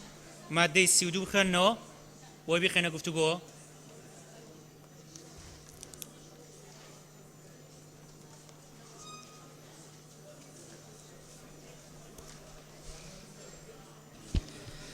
مادەی 32 یەکەم پاش ئاگادارکردنەوەی سەرۆکی لیژنە هەر ئەندامێک بۆی هەیە لە کۆبوونەوەی هەر لیژنەیەک ئامادە بێت دەتوانێت ڕاوسەرنجی خۆی پێشکەش بکات بەبێ بوونی مافی دەنگدان. دووەم دانیشتنی لیژنەکان و کۆنووس و گفتوگۆ و دەنگدانەکان بەنهێنی دەبێت تەنها لەو بارانەدا نەبێت کە لیژنە بڕیاری بە پێچەوانەی ئەمەی دابێت. سێەم ڕاوێژکارەکانی پەرلەمان بە پێی پسپۆڕی بەشداری کۆبوونەوەی لیژنەکان دەکەن بەبێ بوونی مافی دەنگدان. نقطەیەکی نظامیمان هەیە دکتۆرە بەسە دەرفەتە دەمێ بەڵام با ئەندامانی پەرلەمان بێدەنگ بن. چکاوە بەم شێوەیە کەس لە کۆبوونەوەکانی پەرلەمان و لە قسەی ئەندامانی پەرلەمان و لەو شتانەی کە خوێنرێتەوە تێناگەین. ئەوە ئەخرێتە گفتوگۆوە. ئێوە بێت گوێبیستی بن بۆ ئەوی بزانین بەڕێزان گفتوگۆ لەسەر چیەکەین. بەڕێز دکتۆرە ڤالا فەرموو. بەڕێز سەرۆکی پەرلەمان دوێنێ دەنگدرا لەسەر مادەی 23 لە مافەکانی ئەندام خاڵی یەکەم پەیوەندیدار بوو بەوەی کە لە کاتی کۆتایی هاتنی ئەندامێتی ئەگەر مەرجێک لە مەرجەکانی تێدا بوو بتوانێت بگەڕێتەوە سەر وەزیفەکەی. بەڵام ئەوەی کە دەنگی لەسەر دراوە بە پێچەوانەی مەبادە عامێ و بەڕای من بە پێچەوانەی نظامی عامەوە ڕوونکردنەوەیەکی ڕوون لەلایەن ئەندامانی لیژنە نەبوو بۆ ئەندامانی پەرلەمان دەنا من دڵنیا بووم لەسەرەوەی کە ئەندامانی پەرلەمان دەنگیان لەسەرەوە نەدەدا. چونکە ئەوەی دەنگی لەسەر دراوە ئەوەیە کە ئەندامی پەرلەمان کاتێک لە وەزیفەکەی تەواو دەبێ حەقی هەیە بگەڕێتەوە بۆ سەر وەزیفەکەی پێشووتر بەڵام بە موچەی ئەندام پەرلەمانی نەک بە موچەی وەزیفەکەی خۆی. لێرانەوە کێشەیە تۆ وەکو مامۆستایەکی جامیعە کە بگەڕێەوە بۆ سەر میلاکی جامیعە بەڵام ڕاتبی ئەندام پەرلەمانی و تەقاعودی ئەندام پەرلەمانی وەربگری مامۆستاکەی تریش کە لە تەک تۆی و لەسەر میلاکە وەکو تۆ ئەو موچەی جامیعە وەربگرێت 2 ملیۆن و تۆ 6 ملیۆن وەربگری پێم وایەوە خەلەلە لە ناو یاساکەدا و پێویستە ڕوونکردنەوە بدرێ و پێویستە پێداچوونەوە بۆ بکرێت چەندە دەنگی لەسەر دراوە. بەڵام بەڕێز سەرۆکی پەرلەمان من دڵنیام نە ئەندامانی پەرلەمان و نە سەرۆکایەتی پەرلەمان و نە بەڕێزان ئەندامانی لیژنەش ناکرێەوە بڕواتن بەو شێوەیە کە دەنگی لەسەر دراوە. دڵنیام نازانم ئەو پێشنیارش لەلایەن چێوە کراوە و ئایا سێ کەس پشتیوانی کردووە من گومانیشم هەیە لەوەی زۆر سپاس. باشە سپاس. ئێستا دەرفەتە دەم بە بەڕێزان لە لیژنەکە وەڵام بنەوە. بەڵام بەڕێز دکتۆرە ڤالا ئەو بابەتە بەڕێزان ئەندامانی پەرلەمان بابەتی موچە و خانەنشینی ئەندامانی پەرلەمان و پلە تایبەتەکان ئێستا لە لای لیژنەی دارایی و ئابووریە کە بە زووترین کات راپۆرتی خۆیان لەو بارەیەوە تەواو بکەن و ئاڕاستی سەرۆکایەتی پەرلەمانی بکەن بۆ ئەوی بخێنە بەرنامەی کاری دانیشتەکانی پەرلەمانی کوردستان و ئەو بابەتە بە شێوازی یاسایی مامەڕی لەگەڵا بکرێ و جێبەجێ بکرێ. ئەوەی کە هاتووە بۆ گەڕاندنەوە پێم وا بێت خاڵێکی ئیجابیە لە پەیڕەوەکە کە داخوازی بەشێک لەوانەیە کە ئێستا خانەنشین بوون. ئەوەشی کە بەڕێزت باسیەکەی لە یاسای خانەنشینی گشتی عێراق ئەوەی کە ئێستا بەرکارە تایەتی و لە هەمان کاتیشە لە یاسای خانەنشینی ئەندامانی پەرلەمان پێم وا بێت لە دەقی ئەسڵی یاساکەیە تایەتی دوایی هەموار کراوە لابراوە وەگەرنە تایە بووە. بەڵام ئێستا گەر ئەندامانی لیژنە پەیوەندیدارەکان ئەندام عفو لیژنەی پەیڕەوە ڕوونکردنەوەیەکتانە بیەدەن پێشەوەی کە بچینە سەرمادەی 32 دەنگیشی لەسەر دراوە بابەتە. بەڕێز دکتۆر فرسەت. بەڕێز سەرۆکی پەرلەمان ئەو بڕگەیەی کە بەڕێز دکتۆرە ڤاڵا باسی کرد دوێنێ ئێمە خسمانە دەنگدان بەڵام پێم باشە ڕوونکردنەوەیەک بدەم لەسەرەوەی چۆن خرایە دەنگدان. ئەمە سەرەتا لەلایەن بەڕێز دکتۆر عەزەت پێشنیار کرا پێم وایە نەکسێ 4 ئەندامی دیکەی بەڕێزی پەرلەمانیش پشتگیریان کرد لە فراکسیۆنە جیاوازەکان و ئێمە وەکو لێژنە ئەرکمانە هەر ڕایە کە سێ ئەندام زیاتر پشتگیری بکات ئێمە بیخەینە دەنگدان. ئەمە خاڵی یەکەم. خاڵی دووەم وەکو جەنابیشت باست کرد لە داهاتوو کۆی پرۆسەی خانەنشینی جای پەرلەمانتارانیان ئەوانی تر پێویستی بە پێداچوونەوە هەیە و یەکێکیش لەو خاڵانەی ئێستا باس کرا ئەو بابەتە بوو. بەڵام لە ڕووی ئەوەی ئایا ئەوەی کە دوێنێ دەنگمان لەسەردا کارێکی باشمان کردیاننا من یەکێک بوو لەوانەی دوێنێت دەنگم دژی ئەوەدا و پێشم وایە کە فعلەن طبیعی نییە تۆ ئەندامی خانەنشینی پەرلەمان. دکتۆر فرسەت نظامی لەسەر ئەوە قسە ناکەین کە باش بوو یا خراپ بوو تازە دەنگی لەسەر دراوە ئایا یاسایی بۆ یا یاسایی نەبوو لەو ڕۆ قساکەین هیچ کێشەیەکی یاسایی تێدا نیە چونکە سێ ئەندامی پەرلەمان زیاتر پشتگیریان کردبوو و ئەندامانی بەڕێزی پەرلەمانیش دەنگیان بۆ داوە بۆیە ئەو مادەیە تەزبیت بووە بەڵام لەسەر ئەوەی کارتێڕوانینی ئێمە چۆن بووە بەڕاستی ئێمە دوو جار خوێنمانەوە بۆ ئەندامانی پەرلەمان نەک جارێک و لەوانەیە ئەگەر پێم باشە هەر لێرەشەوە لە ڕێگای جەنابتەوە داوا لە ئەندامانی بەڕێزی پەرلەمان بکەین بۆی تووشی ئیشکالی ئەوە نەبین تکاتان لێ دەکەین تەرکیزکەن لەگەڵمان و کاتێک کە بابەتێک دەخوێندرێتەوە یعنی ئێمە گوتمان نامانەوێت ئێمە تأثیر لە ڕێی ئێوە بکەین بەتایبەتی بابەتێک پەیوەندی بە مەسائلی خانەنشینی و امتیازاتەوە هەبێ ئەمە نامانەوێت ببینە طرف تأثیر لە ڕێی ئێوە بکەین ئێوە خۆتان خاوەن بڕیارن ئەرکی ئێمە لە بەردەم ئێوە تەنها پێشنیازە تەنها خستنە ڕووی ڕایەکانە ئەمە نامانەوێت ببینە طرف و نامانەوێت تأثیر لە ڕاتان بکەین هەر بۆیەشە لەسەر هەموو بابەتێک ڕوونکردنەوە نادەین باشە سپاس بەڕێز دکتۆرە بەهار بەڕێز سەرۆکی پەرلەمان سەرڕای پشتگیریم بۆ قسەکانی بەڕێز دکتۆر فرسەد ئەمەوێت تەکید لەوە بکەمەوە کە ئەم نقطەیە دەنگی لەسەر دراوە هیچ مخالفەی نظامی عام نییە هیچ مخالفەی قانون نییە لەبەر ئەوەی کە ئەمە بێ لە یاسای خانەنشینی ڕێک بخرێتەوە ئەمە یەک دووەمینیان ئەگەر پەرلەمانتارێک موچەی خانەنشین کرا و موچەکەی خانەنشینەکەی هەڵبژار و چوو لە شوێنەکەی خۆی کاری کردەوە ئەو کاتە لە شوێنەکەی خۆی وەکو خۆبەخش سەیرەکرێ یعنی وەکو خۆبەخشی شەکالەوێ بەڵام ئێمە قەزمان بۆ لەوێ قسە لەسەر باشی و خراپی ناکەین قسە لەسەر یاسایی بوون یا یاسایی نەبوون یەکەین بەڕێز دکتۆر عەزەت بەڕێز سەرۆکی پەرلەمان یاسای خانەنشینی یەکگرتووی عێراق ڕاستە مادەی 34 و 35 هەڵپەسێرا بە بۆنی مەحکەمەی فیدراڵیەوە بەدەق لە یاسای خانەنشینی یەکگرتووی عێراق هاتووە ئەو نەسەی تێدایە ئەو مادەی تێدایە کە پەرلەمانتار خانەنشین بوو دەتوانێت بگەڕێتەوە یان خانەنشینی هەڵبژێرێ یان بگەڕێتەوە سەر کارەکەی خۆی سەرپشک بکرێت لەوەی کامیان هەڵدەبژێرێ ئەمە خاڵی دووەم خولەکانی پێشووی پەرلەمانتار دەیان پەرلەمانتار خانەنشین کراوە ئامادەیە بچێتەوە سەر کارەکەی خۆی وەکەوەی دکتۆرە بەهار وتی ئەو خانەنشینی وەرەگرێت دەوام ناکە 6 ملیۆن وەرەگرێت دەوام ناکە هەر بەو پارێت دەوام دەکە هەتا تەمەنی ئەگاتە 63 ساڵ ئەمەی بۆ بەڕێستانی باسەکەم لەسەر ئەو بنەمایەوە سەر چاوی باشە سپاس کۆتایی بەم گفتوگۆیە یعنی چونکە ئەمە دەنگی لەسەر دراوە ئەمە دەنگی لەسەر دراوە تازە ئێستا ئەچینە سەر گفتوگۆکردن لەسەر ئەتوانن بە یاداشت ئەتوانن بەڕێز دکتۆرە ڤالە تکای لە جێی خۆتەوە قسەمەکە بەڕێز دکتۆرە ڤالە جەنابتان ئەزانن کە بە گوێرەی پەیڕە و ناکرێ هەر کەسە لە جێی خۆی قسە بکە و بەڕاستان سەرۆکی لیژنەی یاسایی نەوازانن هەر کێشەیەکتان هەیە ئەتوانن بە یادداشت ئاڕاستی لیژنەکەی بکەن ئەچە سەر مادەی 32 گفتوگۆکردن لەسەر مادەی 32 کێ قسەی هەیە لەسەر مادەی 32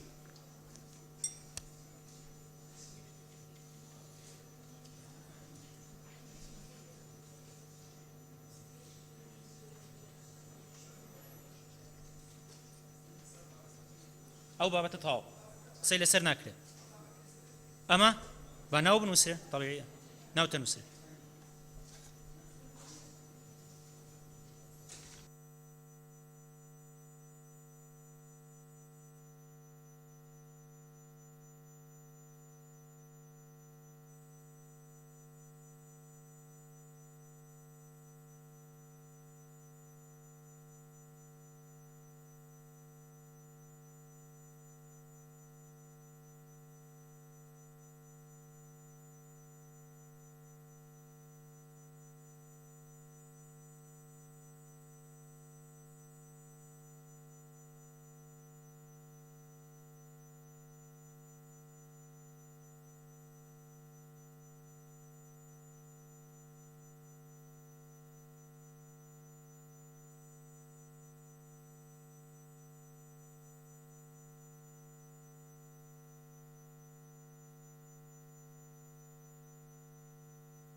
بەڕێز مامۆستا مەڕوان گەڵاڵی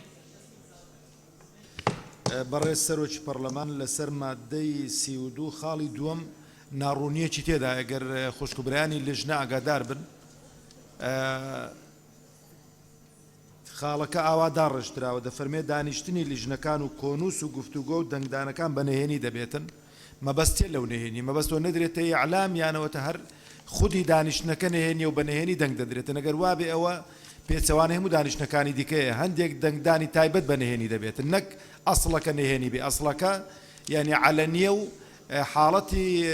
تایبەت بە نهێنی دەکرێتن هیوادارم برانی لژنە بە نەزەری ئەعتیبار وەرەگرن پێداچوونەوەی بۆ بکەن باشە سپاس بەڕێز دکتۆر شێرکۆ حەمامین بەڕێز سەرۆکی پەرلەمان تایبەت بە خاڵی یەکەم نازانم ئەگەر ئەو بەڕێزانە بە سەیریکەن ئایا لەگەڵ مادەی 39 ئەوەی کاڵێ پاش ئاگادارکردنەوەی سەرۆکی لیژنە هەر ئەندامێک بۆی هەیە لە کۆبوونەوەی لیژنە ئامادە بێت لە مادەی 39 ئەگەر لیژنەی هەمیشەیی پێشنیازی یاساییان تواتۆ کرد و ئەوە ئەو ئەندامەی کە ناوی یەکەمە لەو پرۆژە یاسایە ینی ئەو دوانە هەستەکەم ینی ئەگەر بەراوردی کەن بە یەکتری بزان بڕوامایەشیان زیاد دەرەچێت بۆ ئەوی تریان پشتگیری لە قسەکانی مامۆسامە لە مەروانەکەم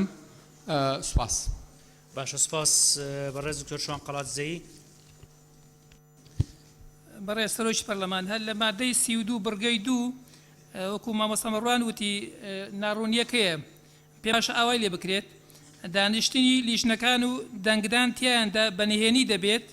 تەنها لەو بارانەدان نەبێت کە لیژنە بڕیاری بە پێچەوانەی ئەمەی دابێت و بڕیار و گفتوگۆکان و ڕاستپاردەکان لە تۆماری تایبەتدا تۆمار دەکرێن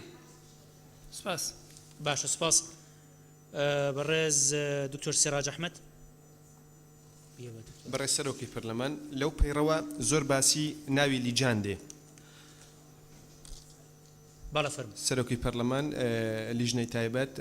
زۆر باسی لیجان دێتن لیجانی دائیمی و لیجانی فەرعی تبعی دەبواە لە مادەی یەکەم تعریف و پێناسەی لیژان بکرابە لیژانی دائیمی کامانەیە و مەهامی چیە و پێناسە بکرابە و لیژانی فەرعیش ئەن لیژانی تایبەتش پێناسە بکرابە ئێستا لێرە زۆر باسی لیژان ئەکرێ و پێناسە نەکرێ من پێشنیار دەکەم لە بۆ لیژنەی بەڕێز کە لیژنەی دائیمی تعریف بکە و لیژنەی فەرعیش تعریف بکە هەتاوەکو زیاتر بەرچاوڕوونی بدرێتن جابێ من هەردووکم تعریفم حاضر کردیە ئەگەر بەڕێزیان کە دکتۆر فرسەت لێمان وەربگریتن بە نەزەری ئەعتیبار وەرگریتن شتێکی باشمان کردیە ناکرێ ئەتوباسی لیژان بکرێتن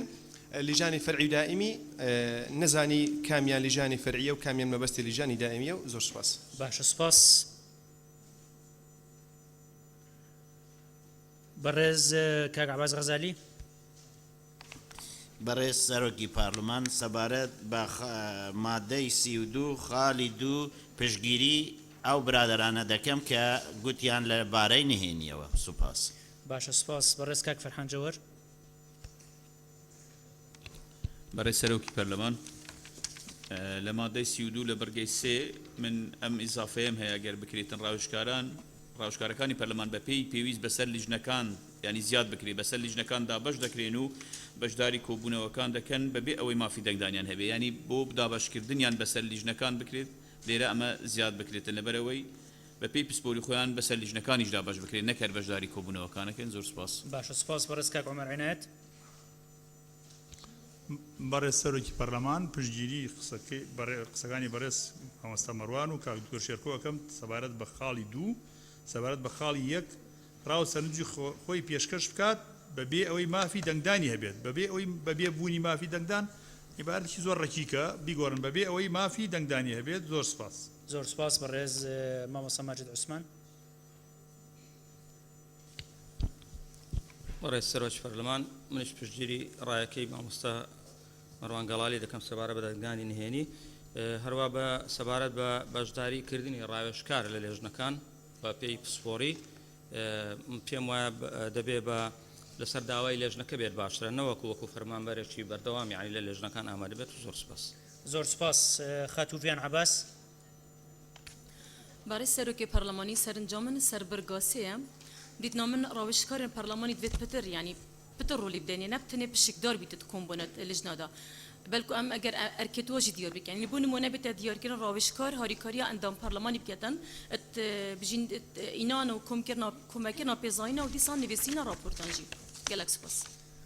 زۆر سپاس خاتو زولفا محمود بەڕێز سەرۆکی پەرلەمان خاڵی دوو لە مادەی 32 کە دەڵێ کۆنووسەکانیش ناکرێ بەنهێنی بێت ئەمە بە شێوەیەک دەبێت کە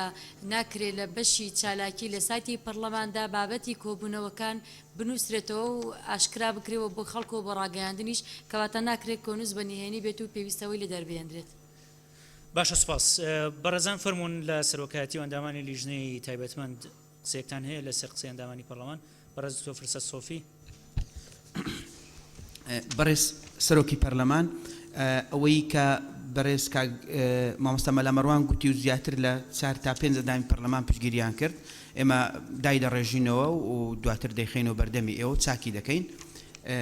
سەبارەت باوەی کە بەڕێز دکتۆر شێرکۆ باسی کرد مەسلەی تەناقوس ئەگەر سەیری بکات هیچ تەناقوزێک تێدا نیە دوو بابەتی لێکتر جیاوازن ئەوەی بەڕێز دکتۆر سیراج باسی کرد تعریفی لیجان با بۆمان بنێری ئەمە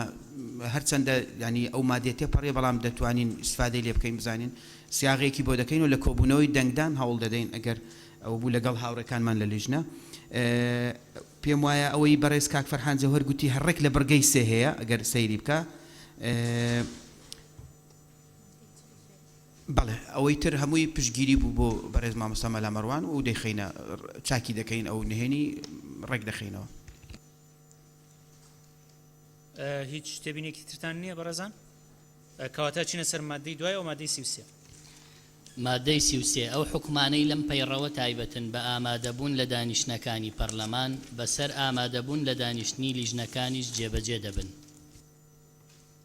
کە قسەی هەیە لەسەر ئەم مادەیە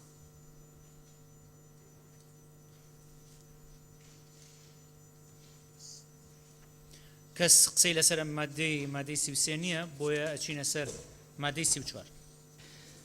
مادەی 34 لە کاتی بەتاڵی ئەندامێتی یەکێک لە لیژنەکان ئەوە ئەندامێکی دیکە بە پێی هەمان ڕێگەی داقکرا و لەم پەیڕەوە کاندید دەکرێت و جێگەی دەگرێتەوە. کە قسەی هەیە لەسەر ئەو مادەیە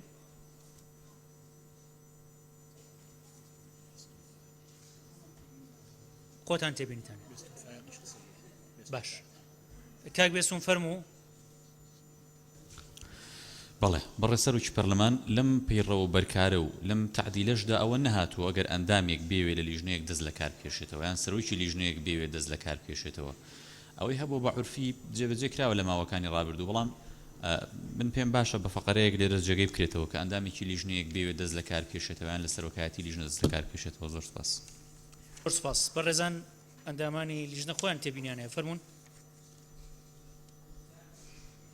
بەڕێز سەرۆکی پەرلەمان تێبینەکەی ئەمە علاقەی بە سیاغەوە هەیە خۆمان چاکیەکەین. باش سپاس. باشە ئەی وەڵامتان نییە بۆ کاک بێسون بەس خۆیت خاتو زولفا فەرموو.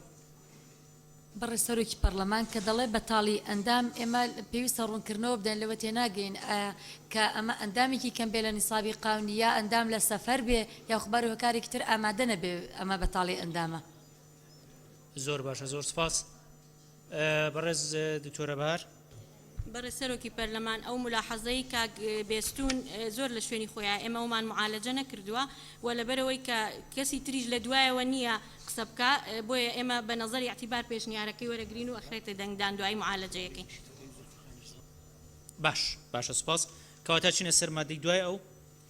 فەرموون بیخوێننەوە. بەڵێ زولفا خان ئەوەی ئەوەی بەڕێز سەرۆکی پەرلەمانەوەی بەڕێز زولفەخان باسی کرد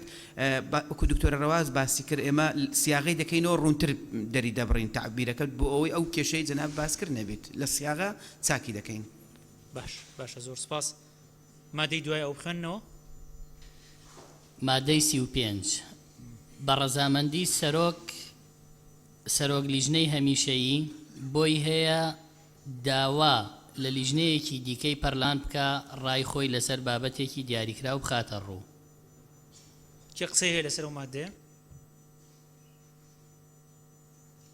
کەس بەڵێ کاک مەحموود فەرموو. بەڵێ بەڕێز سەرۆکی پەرلەمان بە ڕەزامەندی سەرۆک ئەمە نییە یعنی بە ڕەزامەندی سەرۆک لیژنەی یعنی ڕستەکە بەدەمێ کۆنووسراوە پێویستە فارێزەیەکی بدەن بۆی تێبگەین لەو سەرۆکە. بە ڕەزامەندی سەرۆک ئەمە لیژنەی هەمیشەیی خۆی ئەوە تۆزێک تەوزیحی زیاتر بێ باش. سیاغەیە ئەو کێشە نیە. باشە مادەی 36 مادەی 36 دا ئەندامی پەرلەمان یا هەر فراکسیۆنێکی پەرلەمانی بۆیان هەیە لە دوای تێپەڕبوونی 45 ڕۆژ بەسەر ئاراستەکردنی پرۆژەیەک بۆ لیژنەی تایبەتمەند داوای ڕوونکردنەوە لەبارەی ئەو پرۆژەیە لە لیژنەکە بکەن. کێ قسەیە لەسەر مادە 36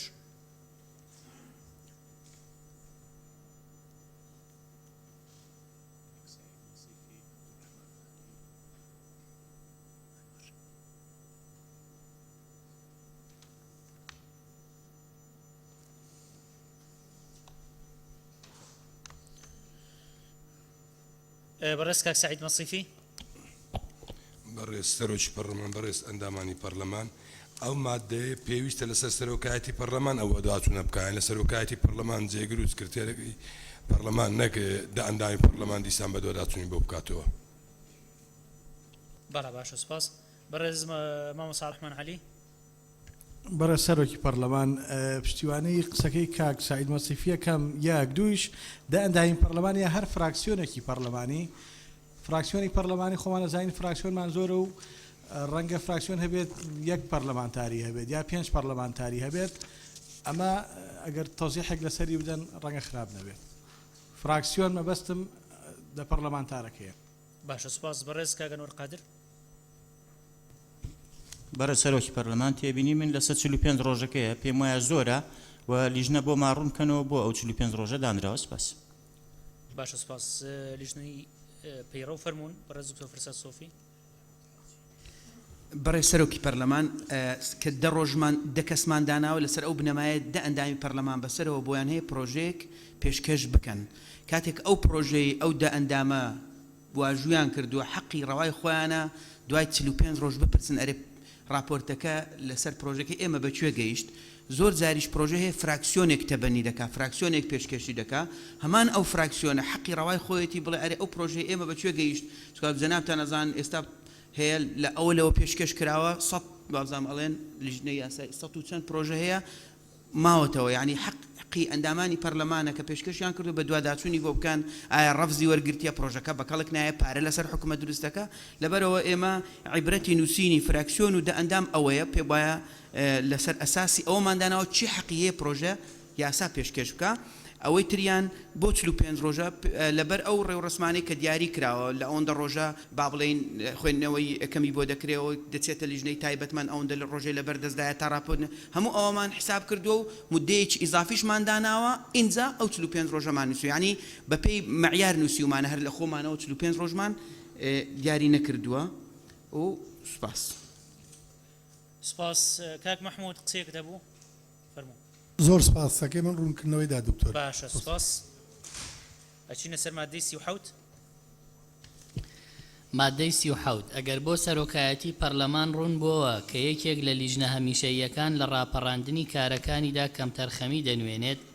ئەوە بۆی هەیە لە هۆکارەکان بکۆڵێتەوە و هەوڵەکانی بخاتە گەڕ بۆ کاراکردنی لیژنەکە بەڵام ئەگەر هەر نەیتوانی لەسەر سەرۆکایەتی پەرلەمان پێویستە ئەندامی نوێ بۆ لیژنەکە بپاڵێوێت بە پێی ئەو ڕێکارانەی لەم پەیڕەوا هاتوون بیان خاتە بەردەمی پەرلەمان. کە قسەی هەیە لەسەر ئەم مادەیە؟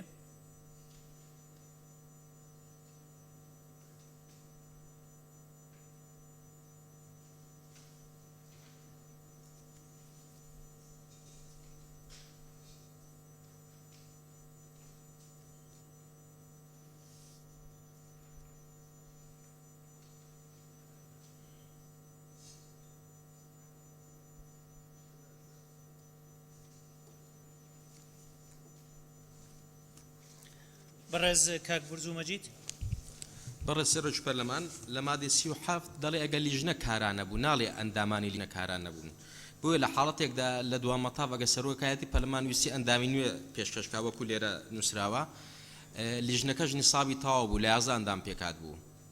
ئێوە نەتانووسیوە ئەندام کارە لیژنەکە کارانیە کام ئەندامە لێرە لا دەبێ بۆی نەبێتە 12 کەس چونکە نابێت لە 11 زیاتر بێ بۆ ئەو سەرنجەم هەبوو. سوپاس. باشە سپاس. بەڕێز دکتۆرە ڤالا فەرید. بەڕێز سەرۆکی پەرلەمان لێرە حەقی گۆڕینی ئەندامانی لیژنە دراوەتە بە سەرۆکایەتی پەرلەمان کە پێویستە ئەندامی نوێ بپاڵێوێ بۆ لیژنەکە بەپێی ئەو ڕێکارانەی کە لەو پەیڕەوەدا هاتوون بیان خاتە بەردەمی پەرلەمان بەڵام ئەوەی کە دوێنێ دەنگی لە سەردرا مادەی 28 فەقەڕەی 4 دەستەی سەرۆکایەتی بە هەماهەنگی لەگەڵ دەستەی گشتی لە دابەشکردنی ئەندامان بەسەر لیژنەکان توانە و پسپۆڕی و خواست و پێویستی لیژنەکان کە دوێنێ لیژنە ڕاستی کردەوە کوتیانەوە خواست و ویستی ئەندامانە لە بەرچاو دەگیرێتن بۆیە پێم وایە لێرە تەناقوضێک ڕوودەداتن ئەگەر لە کاتی داڕشتنەوەی ئەوە لە بەرچاو بگرێتن لیژنەی پەیوەندیدار. باشە سپاس. بەڕێز کاک سعید نەسیفی. بەڕێز سەرۆکی پەرلەمان بەڕێز ئەندامانی پەرلەمان مادەی 37 چونکە ئەندامانی لیژنەکان بە زۆرنەی دەنجی ئەندامان لە هۆلی پەرلەمان دەبنە ئەندامی لیژنە دوو سەرۆکی پەرلەمان ئیشرافی لیژنەکان دەکاتن هەموو ئەندامان بە سەرۆکی پەرلەمانیشە وەک یەک مافیان هەیە ئەوەی ئەم مافانە بەدەست دەنجی ئەندامانی ناو هۆلی پەرلەمانە جا زۆری نەیان بە هەر نسبەتێک بێت بۆیە ئەم برگەیە پێویستە لاب برێت و نەمینێت. باشە سپاس. بەڕێز کاک عەباس غەزالی.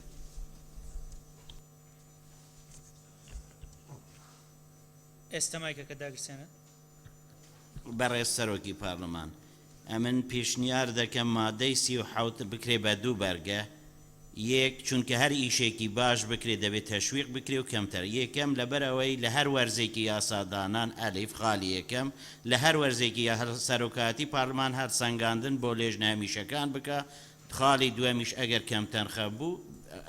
بچێتە خاڵی دووەم و سەرۆکاتی ڕێکارەکانی خۆی بگرێتە بەر. سپاس. بەڕێز مامۆستا عەبدوڕەحمان عەلی. بەڕێز سەرۆکی پەرلەمان قسەکانی من کاک برزە و دکتۆرە ڤالا کردیان تەنها شتێک کەماوە ئەوەیە یەکێک لە لیژنە هەمیشەیەکان نووسراوە ئەگەر سێری لیژنە هەمیشەیەکان بکەین دیارە سەرۆکایەتی لیژنە هەیە من پێم وا بێت ئەگەر سەرۆکایەتی لیژنەکان لە ڕاستیدا کارابن ئیشکەر بن متابعیان هەبێت لیژنەکەش بۆ خۆی چالاک دەبێت بۆیە ئەکرێت ئەلێوا ڕاستکردنەوەی بۆ ئەو بابەتە بکەین یاکو تعدیلێکی بکەن سوپاسانەکەم. باشە سپاس. ڕای لیژنە پەیوەندی لیژنەی بەڕێز کاک زانا فەرموو. بەڕێز سەرۆکی پەرلەمان لەسەر مادەی 37 من پێم وایە مادەکە باشە بەڵام ئێمە گرفتمان هەیە لە ناو لیژنەکان زۆر جار ئەندامانی لیژنە لە کۆبوونەوەکان ئیلتیزام ناکەن یا مۆڵەتی زۆر وەرەگرن و سەرۆکایەتی لیژنەش هیچ جۆرە دەسەڵاتێکی نییە ینی چۆن مامەڵە لەگەڵ ئەمانە بکە هیچ جۆرە ئیجراعاتێک نییە ئەو بۆتە گرفت ینی بەشێک من بۆ خۆم لەگەڵەوە نیم کە سەرۆکایەتی لیژنە چالاک بێ لیژنەکە چالاک بێ تۆ کە ئەندامەکانی ئیلتیزامی نەکرد نیسابت تەواو نەکرد چۆن توانین چالاک بی چۆن توانین کۆبوونەوە بکەیت ینی من بۆ خۆم لە لیژنەیەکم تا ئێستا لە 20 کۆبوونەوە بزانم 15 نیسابمان تەواو نەکرد و کۆش بووینەتەوە ینی یەکێ لە گرفتەکانەوەیە ئێمە چۆن ئەمە چارەسەرکەین ینی پێشتریش من بۆ خۆم نووسرا و سەرۆکایەتی ماگەدار کردبوو کە چارەسەرێک لەناو ئەم پەیڕەوە بۆ مەسەلەیە دابنرێ بۆیە لێرە من یعنی جۆرێک لە سەلاحەتیش بدرێ بە سەرۆکی لیژنەکە بە لیژنەکە خۆی چۆن قەرار بدات لەسەرەوە ئەندامانی کە ئیلتیزام ناکەن بە لیژنەکەەوە. سپاس. زۆر سپاس. بەڕێزان لە لیژنەی پەیڕەو فەرموون بەڕێز دکتۆرە بەهار. بەڕێز سەرۆکی پەرلەمان ئێمە لە لیژنە پێمان وە بووە ئەم مادەیە میکانیزمێکی پێویستە بۆ کاراکردنی پەرلەمان و لیژنەکانی پەرلەمان بۆیە ڕەنگە مەتاتیەتێک هەبێ لە داڕشنەکەیە بۆیە ئەو تێبینیانەی کە بەڕێز ئەندامانی پەرلەمان وتیان هەمووی تێبینی بەجێیە ئێمە بەرمەبنای ئەو تێبینیانە جارێکی تر داڕیشتنەوە بۆ مادەکە ئەەکەینەوانێ بەڵام وجودی مادەکە پێمان ضروریە وەکو کاراکردنی لیژنەکان هەر تەناقوزێکیش هەبێ بە دڵنیای و چارەسەریەکەی. باشە سپاس. ئەچینە سەر مادەی 38. مادەی 38 لیژنە هەمیشەییەکان لە سەرەتای هەر وەرزێکی یاسادانان ئەو پرۆژانەی ماونەتەوە دەست دەکەنەوە بەکارکردن لە سەریان بەبێ ئەوەی پێویست بکات جارێکی دیکە بۆی ڕەوانە بکرێتەوە. کە قسەی هەیە لەسەر مادەیە؟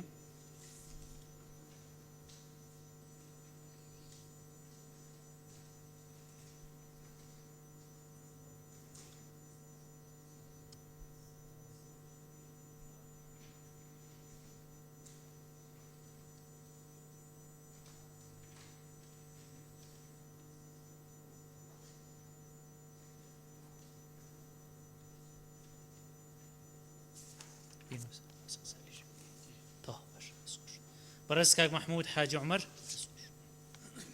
بەڵێ بڕە سەرۆکی پەرلەمان قسەی من لەسەر ئەم مادەیە هیچ زیادەیەکی نیە بەس تعلیقێکم لەسەر داڕشتنەکەی هەیە لە ڕووی ڕێزمانەوانیەوە بەڕای من بەم شێوەیەی خوارەوە بنووسرێتەوە لیژنە هەمیشەیەکان لە سەرەتای هەر وەرزێکی یاساداناندا دەست دەکەنەوە بە کاراکردنی ئەو پرۆژانەی کە ماونەتەوە بەبێ ئەوەی پێویست بکات جارێکی تر بۆیان ڕوانە بکرێتەوە وا جوانترە بەڕای من بالا باشە سپاس بەڕێز کاک عەباس غەزالی بەڕێز سەرۆکی پارلمان بەڕێی من هەر پرۆژێک لە خولێکی پارلمان دەوری هەیە لەبەر ئەوەی پێویست ناکە ئەوە بەدیهیاتە پێویست بەم مادەیە ناکات باشە سپاس بەڕێز کاک بێستون فایق بەڕێز سەرۆکی پەرلەمان منیش هەر سیاغەکە بوو ڕستسازی بۆم ناردوون زۆر سپاس زۆر سپاس بەڕێز دکتۆرە ڤالا فەرید بەڕێز سەرۆکی پەرلەمان ئەو مادە زیادەیە لە بەرەوەی خۆی کاری پەرلەمانی وایە بە گۆڕینی لە وەرزێک بۆ وەرزێکی تر مانایەوە نیە کە پرۆژەکان سقوت دەکەن پرۆژەکان ماون و لیژنەکان کاری لەسەر دەکەن باشە سپاس ڕای لیژنە چییە؟ بەڕێز دکتۆرە بەهار بەڕێز سەرۆکی پەرلەمان ئەو سیاغەی کە باسییان کرد ئێمە تەبەنیەکەین وەکو سیاغەش سەیریەکەین ئەو سیاغەی کە نردوێتی کاک بێستون جوانترە ئێمە تەبەنی ئەوواکەین و هیچ تێبینێکی ترمان نییە باشە سپاس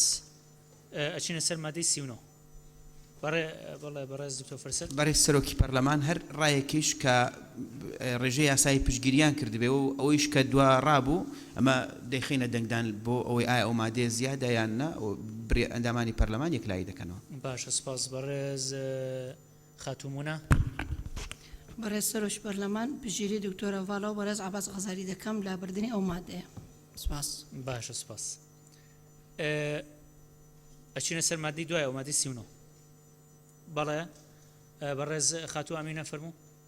برای سروک پارلمانیایی پیشگیری دکتر بالای کم چی که اتوماتیکیان هر ورزکی یا سادانان خلاص بیدن پیوست پندنا که دیس سروکاتی وانیا سابولش نفرگت باش سپاس ماده 39 مادەی 39 ئەگەر لیژنەی هەمیشەیی پێشنیازی یاسایەکیان تاوتوێ کرد کە ڕێژەی یاسایی ئەندامان پێشکەشیان کردبوو دەکرێت یەکەم ئەندام کە واژۆی کردووە ئەگەر ئەندامی لیژنەکە نەبوو ئامادەی کۆبوونەوەی لیژنە بێت بۆ گفتوگۆکردن لەسەر پێشنیازی یاساکە ئەگەر ئەو نەیتوانی دەکرێت یەکێکی تر لەوانەی واژۆیان کردووە ئامادە بێت کێ قسەی هەیە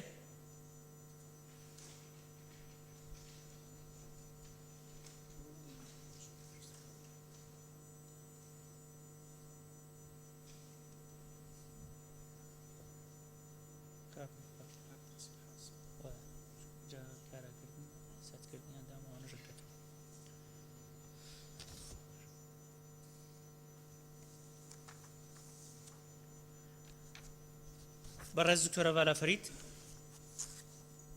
بەڕێز سەرۆکی پەرلەمان داوا لە لیژنەی تایبەتمەند دەکەم کە ڕوونکردنەوە بداتن سەبەبی بوونی ئەو مادەیە چیە خۆتان دەزان پەیڕەوی ناوخۆ حکومی قانونی هەیە و مادەکانی پێویستە حکومیان تێدا بێتن یعنی بوونی ئەو مادەیە زەڕورەتی چییە باشە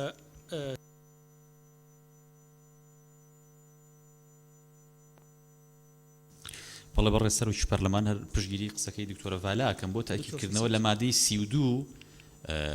هاتووە کە ئەندامی پەرلەمان بۆی هەیە لە هەموو دانیشتێکی لیژنەکانە ئامادە بێت لە مادەی 41 هەر لە دوای ئەمە خۆی هاتوو ئەڵێ هەر ئەندامێکی پەرلەمان بۆی هەیە لە دانیشتنی لیژنەکان ئامادە بێت واتە لە چەند شوێنێکی تر تاکید کراوەتەوە لەوەی کە ئەندامی لیژنە ئەگەر واژۆی کردبێ واژۆشی نەکردبێ دەتوانێت لە کۆبوونەوەی لیژنە هەمیشەیەکان ئامادە بێت زۆر سپاس باشە سپاس بەڕێز کاک سعید مەسیفی بەڕێز سەرۆکی پەرلەمان بەڕێز ئەندامانی پەرلەمان پشتگیری قسەکەی دکتۆرە ڤالا و کاک بێستون دەکەمەنی هەموو ئەندامەکان دەتوانن بێن بەڵام ئەوە لێرەش ئەوەی ڕوو نەکتەوە ئایا ئەوەی واژووی کردیا ئەگەر نیساب تەواو نەبی بەوەش نیساب تەواوە بێ یعنی کە ئێستا لەو مادەی دەیەوێت بیستە پێنێت کەسێک واژووی کردبێ یان نا بەڵا باشە سپاس بەڕێز کاک عەباس غەزالی بەڕێز سەرۆکی پارلمان پیشنیار پشتگیری ئەو هەواڵانە دەکەم کە باسیەمان کرد بەڵام ئەگەر ئەمە بمێنێتەوە هەر پرۆژە یاسایەک بێ لێژنەی پەیوەنددار ئەوانەی پرۆژەیان پێشکەش کردووە سەرەتا ڕاوێژێک لەگەڵ ئەوانەی لێ ئەو ئەندام پارلمانانەی کە یا پرۆژەکان پێشکەش کردووە کۆبوونەوەیەکی ڕاوێژکاری بکەن بۆ ئەوەی بایەخ و تێگەیشتێکی باشە بێ لەسەر پرۆژەکە. باشە سپاس بەڕێز کاک عومەر عنایەت. بەڕێز سەرۆکی پەرلەمان من بۆ خۆم ئەزمونێکم لەو ڕۆ هەبوو پرۆژە یاسایەکەم پێشکەش کرد پرۆژە یاساکەم بەبێ ئەوەی گفتووە لەگەڵ خۆم بکرێ ڕەت کرایەوە لەبەرەوە من بە گرنگی ئەبینم ئەو کەسەی کە پرۆژە یاساکە تەقدیمەکە بڵێن یەکەم ناوە یا دەستی هەبووە لە پرۆژە یاساکە یان لە هەرکیەوە هێناوەتی ئامادە بێ لەو لیژنانە لەبەرەوە بەڕێی من بوونی ئەم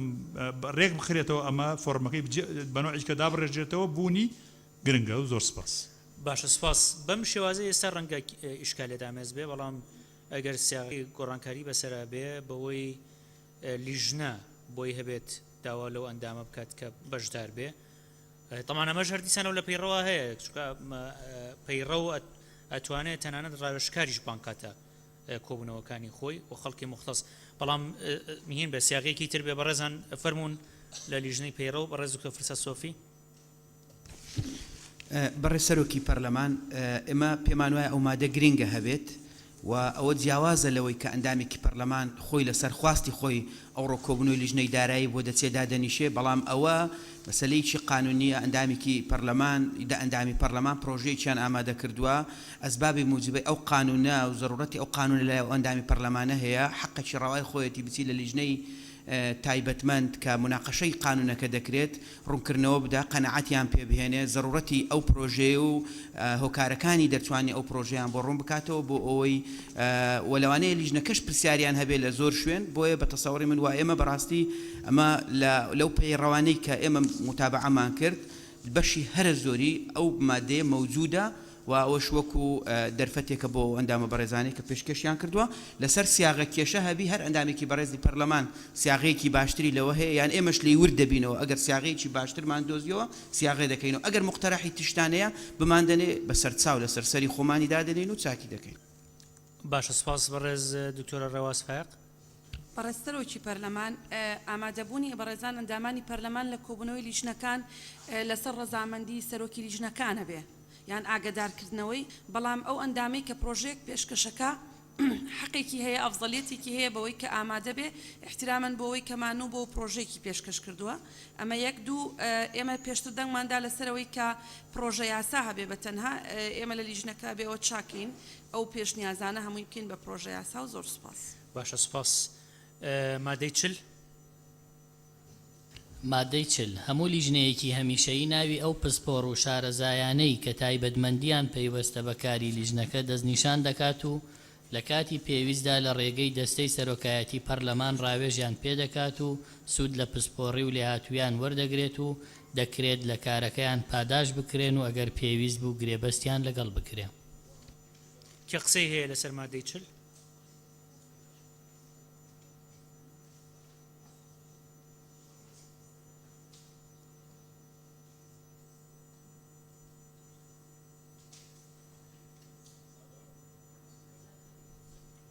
بەڕێز کاک بورجومەجید.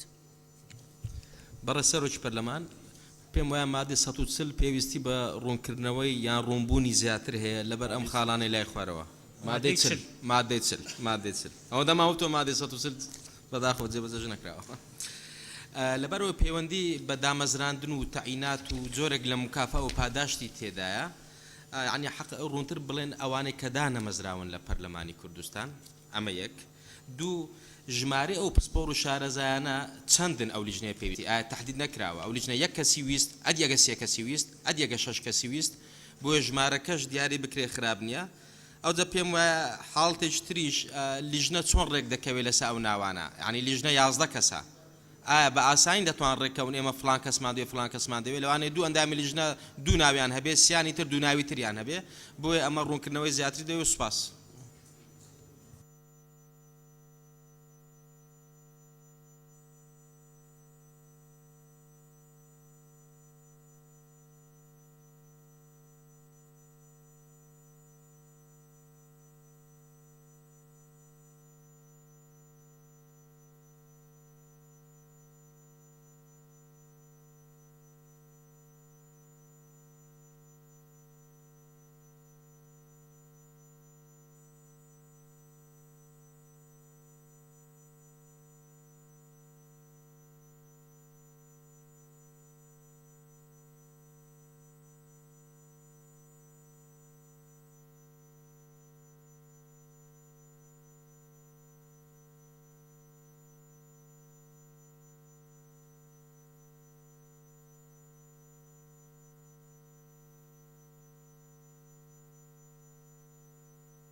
بەڕێز کاک سعید مەسیفی بەڕێز سەرۆکی پەرلەمان بەڕێز ئەندامانی پەرلەمان قسەکەی من لای کاک برزۆ کرا و پشتیوانی دەکەم.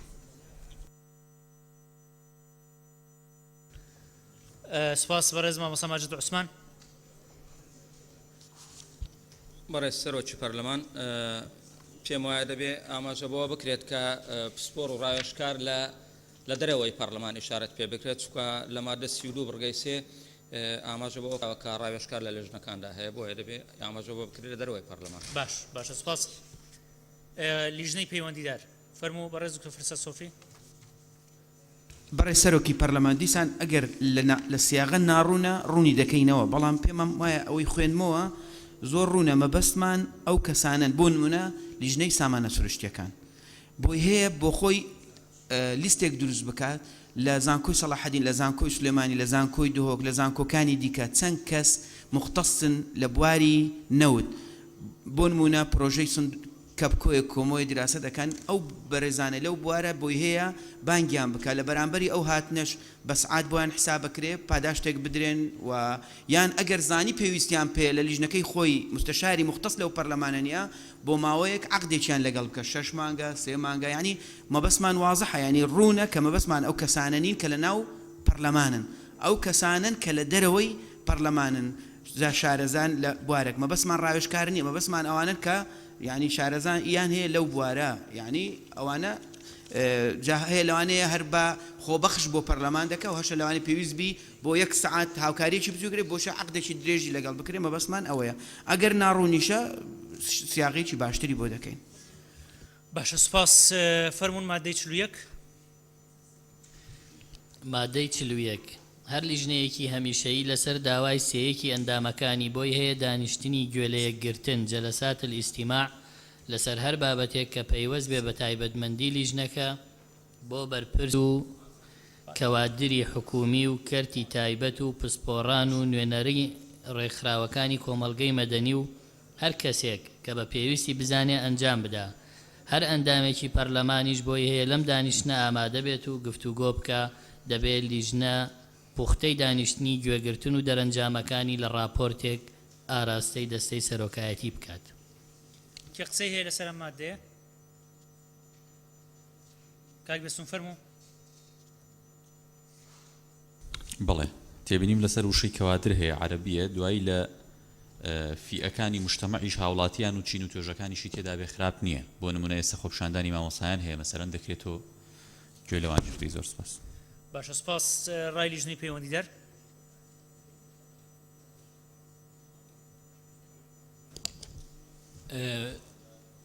کاک بێستۆن سەرنجە تێبینیاتە دێتن ڕەچاوکردنێ بەس مەخۆشی تێبینی سەروێ vê مادێ هەیە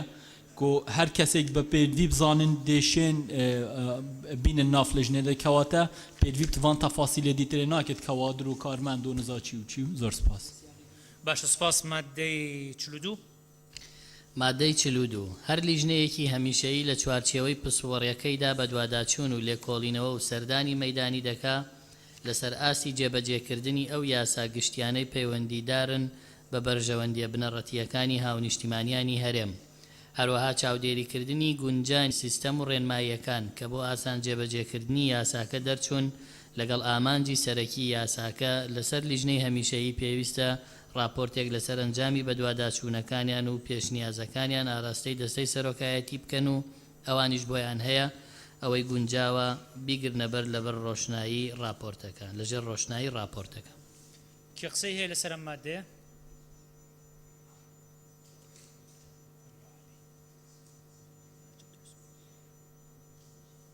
قاتو پەروا فەرموو. بەڕێز سەرۆکی پەرلەمان من تەنها ئیزافەیەکم هەیە ئەگەر بکرێت بڵین لە ماوەیەکی بۆ دیاری بکرێت لە ماوەی چەنددا چکە هەنێجار راپۆر لە لیژنەوە تەنانەت بۆ یا داواکاری لە لیژنەوە بۆ سەرۆکایەتی پەرلەمانیش ئەڕوا بەڵام زیاد لە مانگێک جوابەکەی نایەتەوە ئەگەر ماوەیەک دیاری بکرێ بۆ خراپ نییە. سپاس. باشە سپاس. بەڕێز مامۆستا ماجد عوسمان. بەڕێز سەرۆکی پەرلەمان پێم وایە ئەو مادەیە زۆر گرنگە چکە هەر خۆمان لە لەژنەی بازرگانی و مافی پاراستنی مافەکانی بەکاربەر توش بووینە بۆ نمونە ئێستا مەسەرەن ئێمە یاسای پاراستنی مافی بەکاربەری فیدرالیمان بڕیارمان لەسەر دەرکردووە بەغدا بەڵام حکوومەت التزام ناکە بە بڕیارەکە بۆیە پێم باشە یعنی لێرە شتێک زیار بکەین عیبارەك زیار بکەین کە حکوومەت ئیلزام بکەین بە جێبەجێکردنی ئەو یاسایانەی کە تایبەتمەندن بە لێژنانی پەرلەمانی کوردستان. باشە سپاس بەڕێز دکتۆر شێرکۆ حەمامین. من پشتگیری لە قسەکانی پەروانخانەکەم لە ڕاستە دیاریکردنی ئەو کاتە زۆر گرنگە و لیژنەکان ینی ئەگەر ئەوەشی بۆ ئیزافە کرێ هەر کاتێک بە گونجایان زانی بە پێ ئاگادارکردنەوەی پێشوەخت سەردانی هەر فەرمانگەی هەر شوێنە بکەن کە پێویستیان پێی. باشە سپاس بەڕێز کە قادرۆتمان. بەڕێز سەرۆکی پەرلەمان من پێم باشە نەک لێکۆڵینەوە بە دوواداچوون بە تایبەتی قەتیس نەکرێت تەنها لە چوارچێوەی لیژنەی تایبەتمەند و پسپۆرت چونکە بە پلەی یەکەمەوە ئەرکی ئەوانە بەڵام لە هەمان کاتدا مادەکە بە شێوەیەک دابڕێژرێتەوە کامە ڕێگری نەکات لە بنمونە بە دوواداچوونی پەرلەمانتارێک لە لیژنەیەک لە لیژنەکانی کە با لیژنەی تایبەتمەندیش نەبێ بەڵام وەکو لیژنە کە ڕاست پێرێ یاخود بارکی خۆی هەڵسێ بەڵێ ئەمە لیژنەی ئەرکی لیژنەی تایبەتمەندە بەڵام مانعی یاسایی نەبێ بۆ ئەوەی کە ئەگەر سپیش ئەندام پەرلەمانێک لە غەیری ئەو لیژنەیەش بە دوواداچوونێکی کرد نەک لێکۆڵینەوە. زۆر سپاس. باشە سپاس ڕای لیژنەی پەیڕە و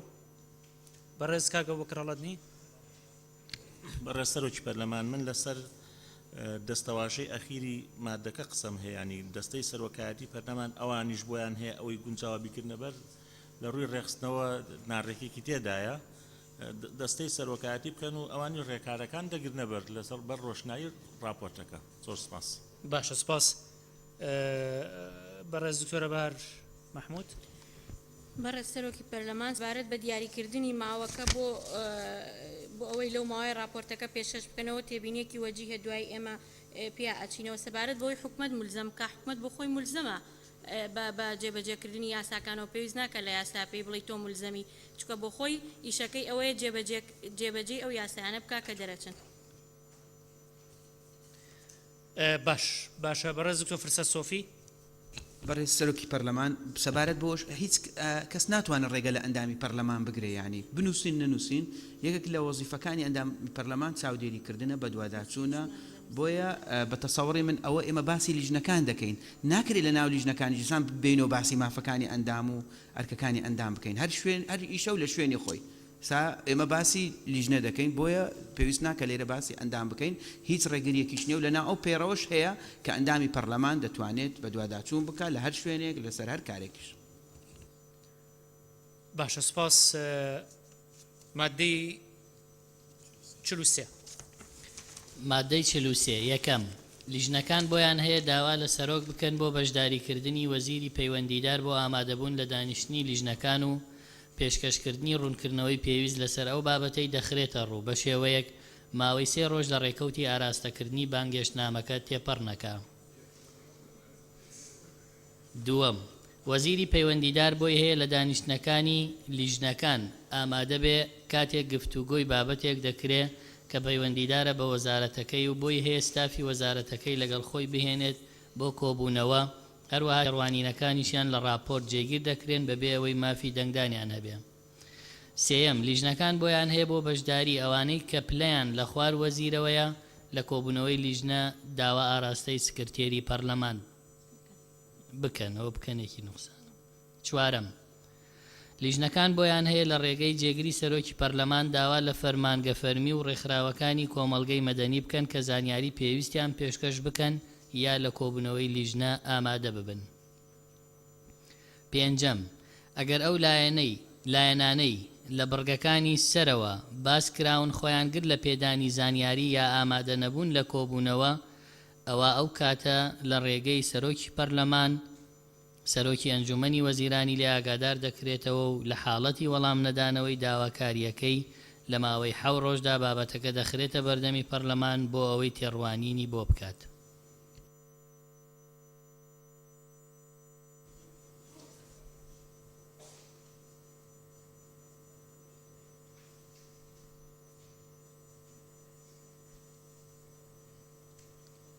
بەڕێز کاک سۆهراب میکایل.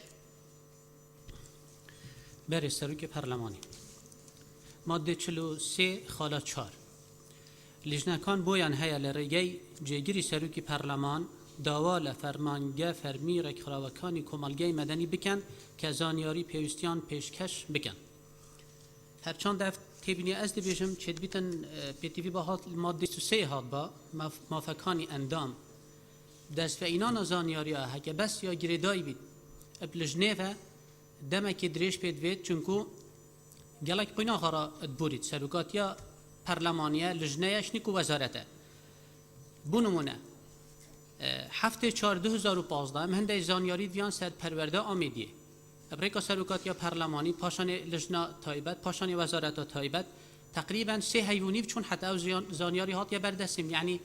ئەس نەشیام بخۆ مفاژی وەربگرم بەر هەندێک ئەس بێژم مافێ ئەندام پەرلەمانی بیت هەکەر ئەو زانیاری گرێدای بن پرێڤەبەرە و پێتیڤە مافی بیت هەکە وەزارەتەوە بیت بلات ڕێکا لژنێ دابیتن و سوپاس باشە سپاس بەڕێز مامۆستا ئەنەس محەممەد. بەێ سەرۆکی پەرلەمانی هەر پێشنیارت کەم کۆ لەفدا سەرۆکی پەرلەمان بێتە ئیضافەکردن مادە 34 برگا رقم 1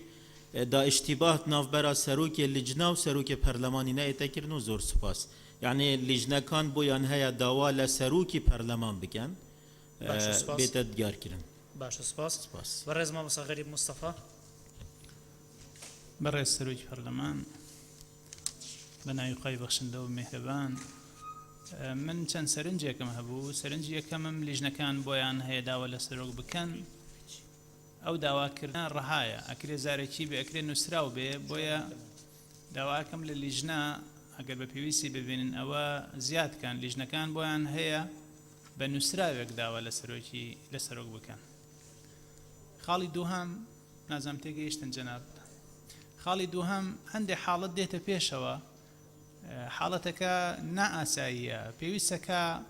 بە خێرایی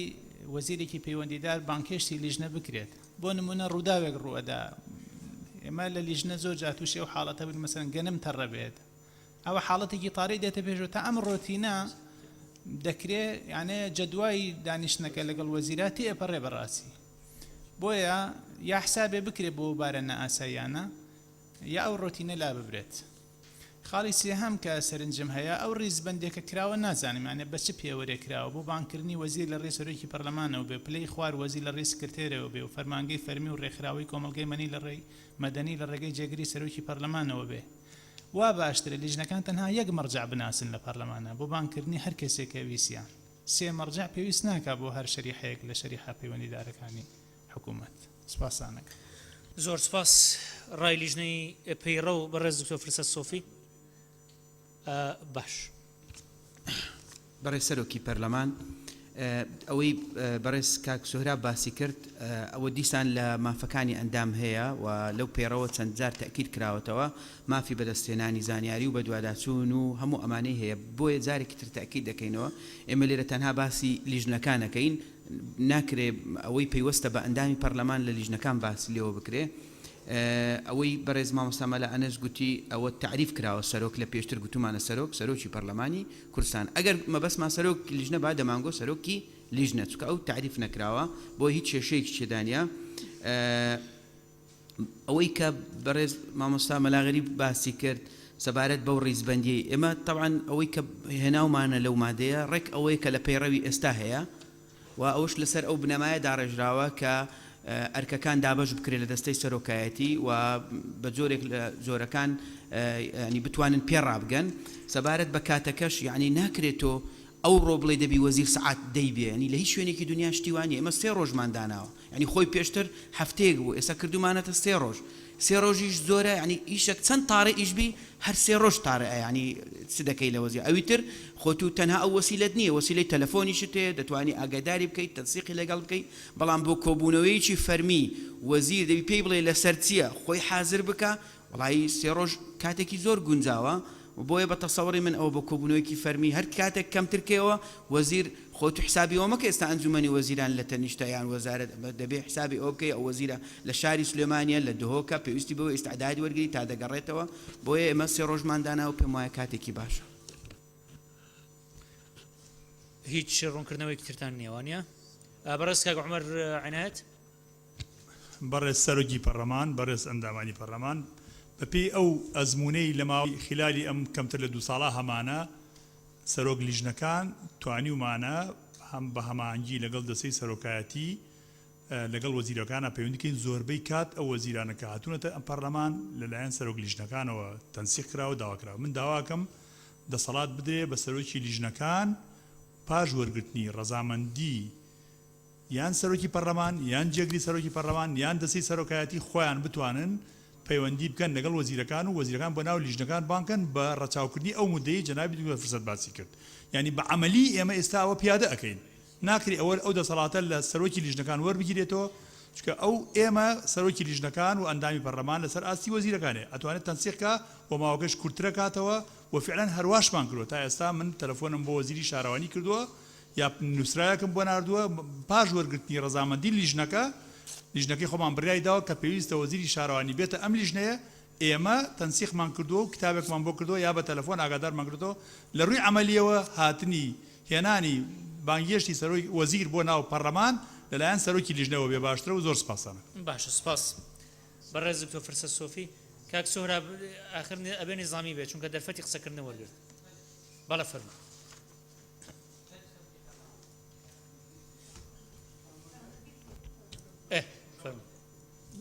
برای سروکی پارلمانی دکتر فرسد جناب دکتر فرسد بر سوامدا گفت موافقانی اندام هاتیه من چند جاره خواندیم من ندید یکو او ماف وی حبیتن برویشم دیز حسکم هکر بزنم کیش خاله زحمت نبی باشه سپاس برز دکتر فرسد صوفی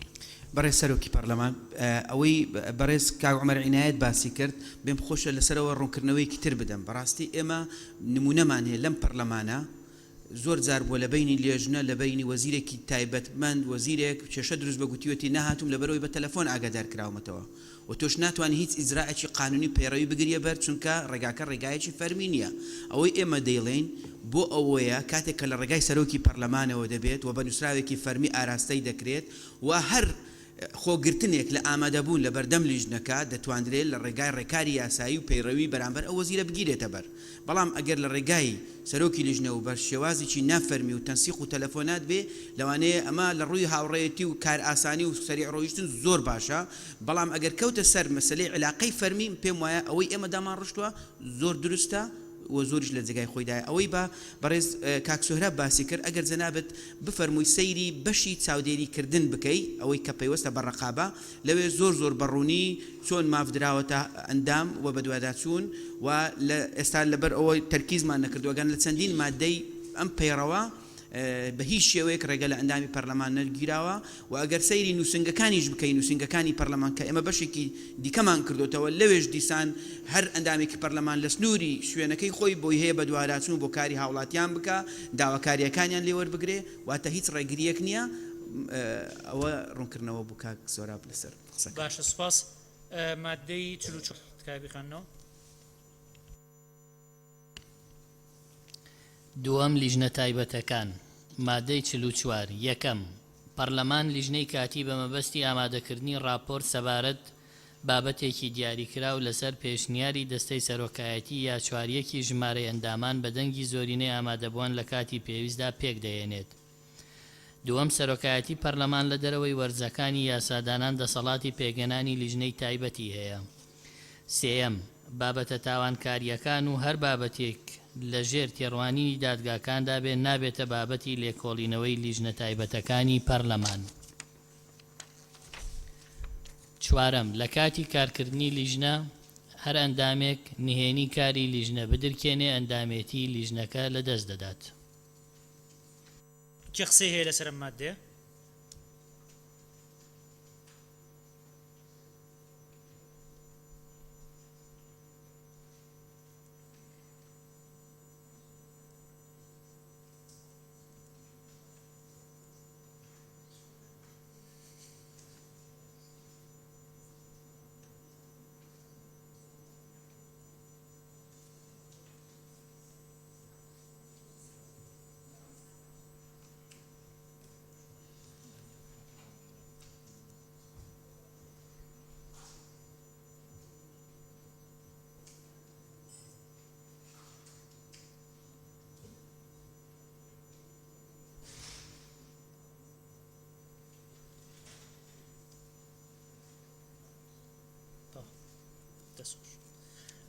بەڕێزکە قادرۆتمان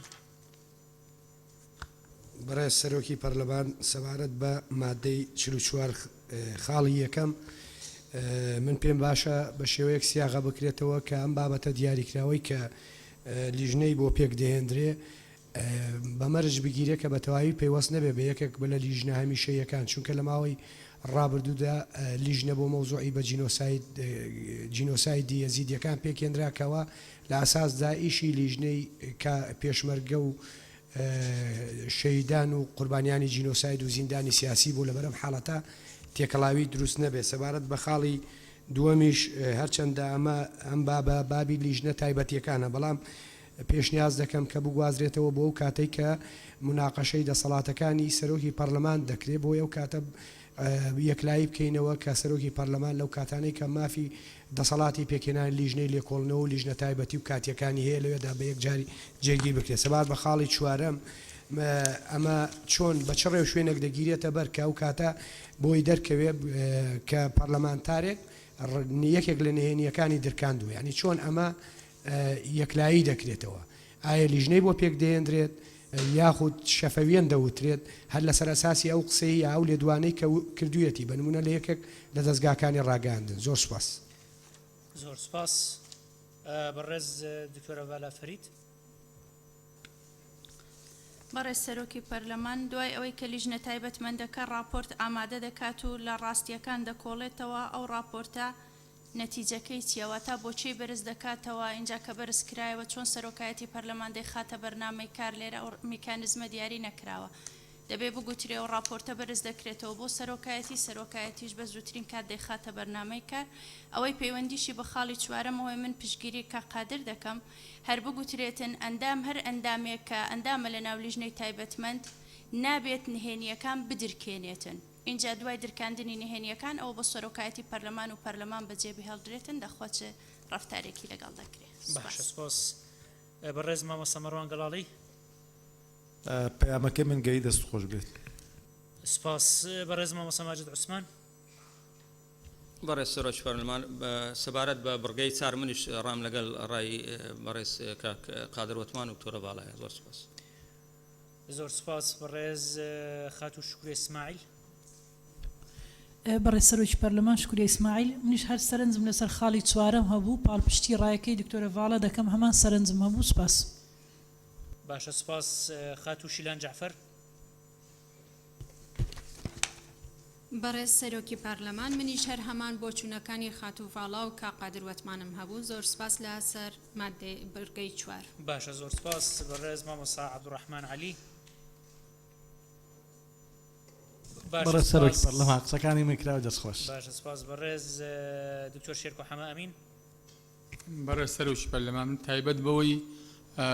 خاڵی چوارەم پشتگیری لەو هاوڕێیانەکەم ئەوەی دکتۆرە ڤالا ژووتی لەسەر مەسەلەی بەرزکردنەوەی راپۆرتەکە و چۆنێتی خستنە بەرنامەی کارەوە و ئەوەش زیاد کرێ بۆ لیژنە کاتیەکان وەکو چۆن لە خاڵی پێنجەمی مادەی 43 بۆ لیژنە هەمیشەیەکان ئەڵێ خاڵی چوارەم ببوونە لیژنە هەمیشەیەکان بۆیان هەیە داوای هەر زانیاری و دیکۆمنتێ بکەن بە هەمان شێوە بۆ لیژنە تایبەتیەکانیش ینی ئەو لیژنە تایبەتیەش کە دروست دەکرێت لەسەر هەر شتێکەوەوانە بۆی هەبێت داوای ئەوە بکات لە هەر فەرمانگەیەک کە هەر زانیاری و هەر دیکۆمنتێکی ویست بخاتە بەردەستی سپاس بەڕێز کاک محەممەد سعدەدین بەڕێز سەرۆکی پەرلەمان خاڵی یەکەم کە باس لە ئامادەکردنی راپۆر دەکا زۆر زار لێژنەکان تەنها بۆ ئامادەکردنی راپۆر نییە ئەرکە چاپی دەست پێ درێت بۆیە باشترایە بنووسێتن ئامادەکردنی راپۆرت و جێبەجێکردنی ئەو ئەرکەی کە پێیان دەست پێ درێت لە خاڵی چوارەمیش پێشگیری دکتۆرە ڤاڵا دەکەم سپاس بەڕێز کاگای و عەبدوڵڵا بەڕێز سەرۆکی پەرلەمان منیش هاوڕام لەگەڵ هاوڕەکانم سەبارەت بە بڕگەی چوار و پەیامەکەی من گەیشت زۆر سپاس زۆر سپاس خاتو پەروە عەلی بەڕێز سەرۆکی پەرلەمان من تەنها یەک زیادەکردن یا ئیزافێ بۆ لیژنە بەڕێزە ئەکرێت یعنی لە دواسەرنجی ئەو بەڕێزانی کە دایان بڵێن لیژنە تایبەتەکان هەموو مافێکی لیژنە هەمیشەیەکانیان هەیە لەو ماوە دیاریکراوەی کە کاری پێیەکەن ئیتر و کاتە هەموو حەق و حقوقێکیانە بێ سەبارەت بە زانیاری وەرگرتن یا چۆنێتی کارکردنیان باشە سپاس لیژنەی پەیڕە و بەڕێز دکتۆرە ڕەواسفایق. بەڕێستەرۆکی پەرلەمان سەبارەت بەو پێشنیاریانەی کە زیاتر لە یعنی سێ ئەندامی پەرلەمان کردویانە ئەوە بێگومانە خرێتە دەنگدانەوە هەندێکیان عیلاقیان بە سیاغەوە هەیە بۆ بەڕێزان لە دکتۆرە ڤاڵا و وابزانم دکتۆر شێرکۆ بوو بۆ بەڕێز دکتۆرە ڤاڵا ئەگەر مادەی 46 بخوێنیتەوە تەفاسیلی ئەوەی تایە و سەبارەت بە وەرگرتنی زانیاریش مادەی 45 تا ڕادەیەکی زۆر ئەوەی کە کاکتۆر شێرکۆ داوایەکە تایەتی بەڵام بێگومان ئەوەی کە بەڕێزیان و تویانە لە پەرلەمانتاران ئێمە هەموویمان تۆمار کردووە پێی وەرەگری. سوپاس. باشە سوپاس. مادەی 45 تکایە بیخوێننەوە. بەڕێسەرۆکی پەرلەمان مادەی 45 یەک پێویستە لەسەر دەسەڵاتی جێبەجێکردن ئەرکی لیژنە تایبەتیەکان ئاسان بکات و دوکیومنت و زانیاری داواکراویان پێشکەش بکات. دوو لیژنە تایبەتیەکان دەتوانن کاری بە دواداچوون و پشکنین و گەڕان بە دوای ڕاستیەکان سەبارەت بە وردەکاری ئەو بابەتانەی بۆی ڕاستپێردراون لە تەواوی دامەزراوە پەیوەندیدارەکاندا ئەنجام بدەن بۆ ئەو مەبەستەش دەتوانن پشت بە شارەزایان و ڕاوێژکاران ببەستن. سێ ئەلف بە گوێرەی ئەو ڕێوشوێنانەی لەم پەیڕەوەدا دەقنووس کراوە لیژنە تایبەتیەکان دەتوانن بە نووسرا و داوای ئامادەبوونی هەر کەس و لایەنێک بکەن بە مەبەستی ڕاوەرگرتن و گوێبیستبوونی وتەکانیان. با ئەگەر کەس و لایەنی بانکرا و بەبێ پاسا و لە کاتی دیاریکراودا ئامادە نەبوو ئەوە لیژنەی کاتی دەتوانێت لە ڕێگەی سەرۆکایەتی پەرلەمانەوە دەسەڵاتی جێبەجێکردن ئاگادار بکاتەوە بە مەبەستی ئامادەکردنی داواکرا و بە گوێرەی یاسای بنەمادادگەریە سزاییە بەرکارەکان لە هەرێم. باشە سپاس. کێ قساکات بەناوی بنووسرێ؟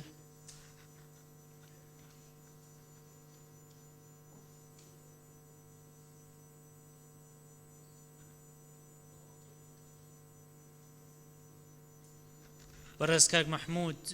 نقطەی نظامی دەبوو. بەڕێز سەرۆکی پەرلەمان ببوورە من ویستم لەسەر بڕگەی چواری مادەی 44 ملاحەزەیەکە بوو بەڵام ئەوە دوای بەنووسی نەتوانانی ئاڕاستیان چکە بەڕاستی ئەوە هەر ئەسەن زیادەیە ئەڵێ لە کاری حیزبیە چیەوە چی ینی هەر ئەندامێک ئەگەر نهێنی بدرکێن لە ئەندامێتی لە ئابرێەوە چی یانیەوە لە پرۆگرامی حیزبیە چیەوە. باشە باشە سپاس. بەڕێز کاک عومەر عنایەت. بەڕێز سەرۆکی پەرلەمان وڵی من ویستم قسە لەسەر ئەوە بکەم جەنابی دکتۆر بەڵام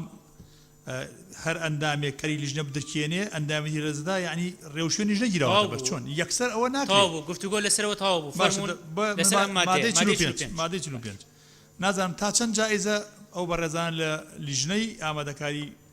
کاتی خۆی باسمان کرد کە پارلەمان باڵاترین دەسەڵاتی چاودێریە پێویستە لەسەر دەسەڵاتی جێبەجێکردن پێویستە لەسەر دەسەڵاتی جێبەجێکردن و کەرتی تایبەت. ئێمە کەرتی تایبەتمان بیر چووە ئایا زۆربەی ئەم وڵاتە ئێستا لایەن کەرتی تایبەتەوە بەڕێوەچێت کارەبا نەوت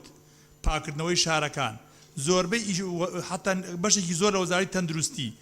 زۆربەی کارەکان ئێستا چۆتە لای کەرتی تایبەت. ئەگەر ئێمە نەتوانین کەرتی چاودێری کەرتی تایبەت بکەین ئایا ئالیەت چییە چۆن بتوانین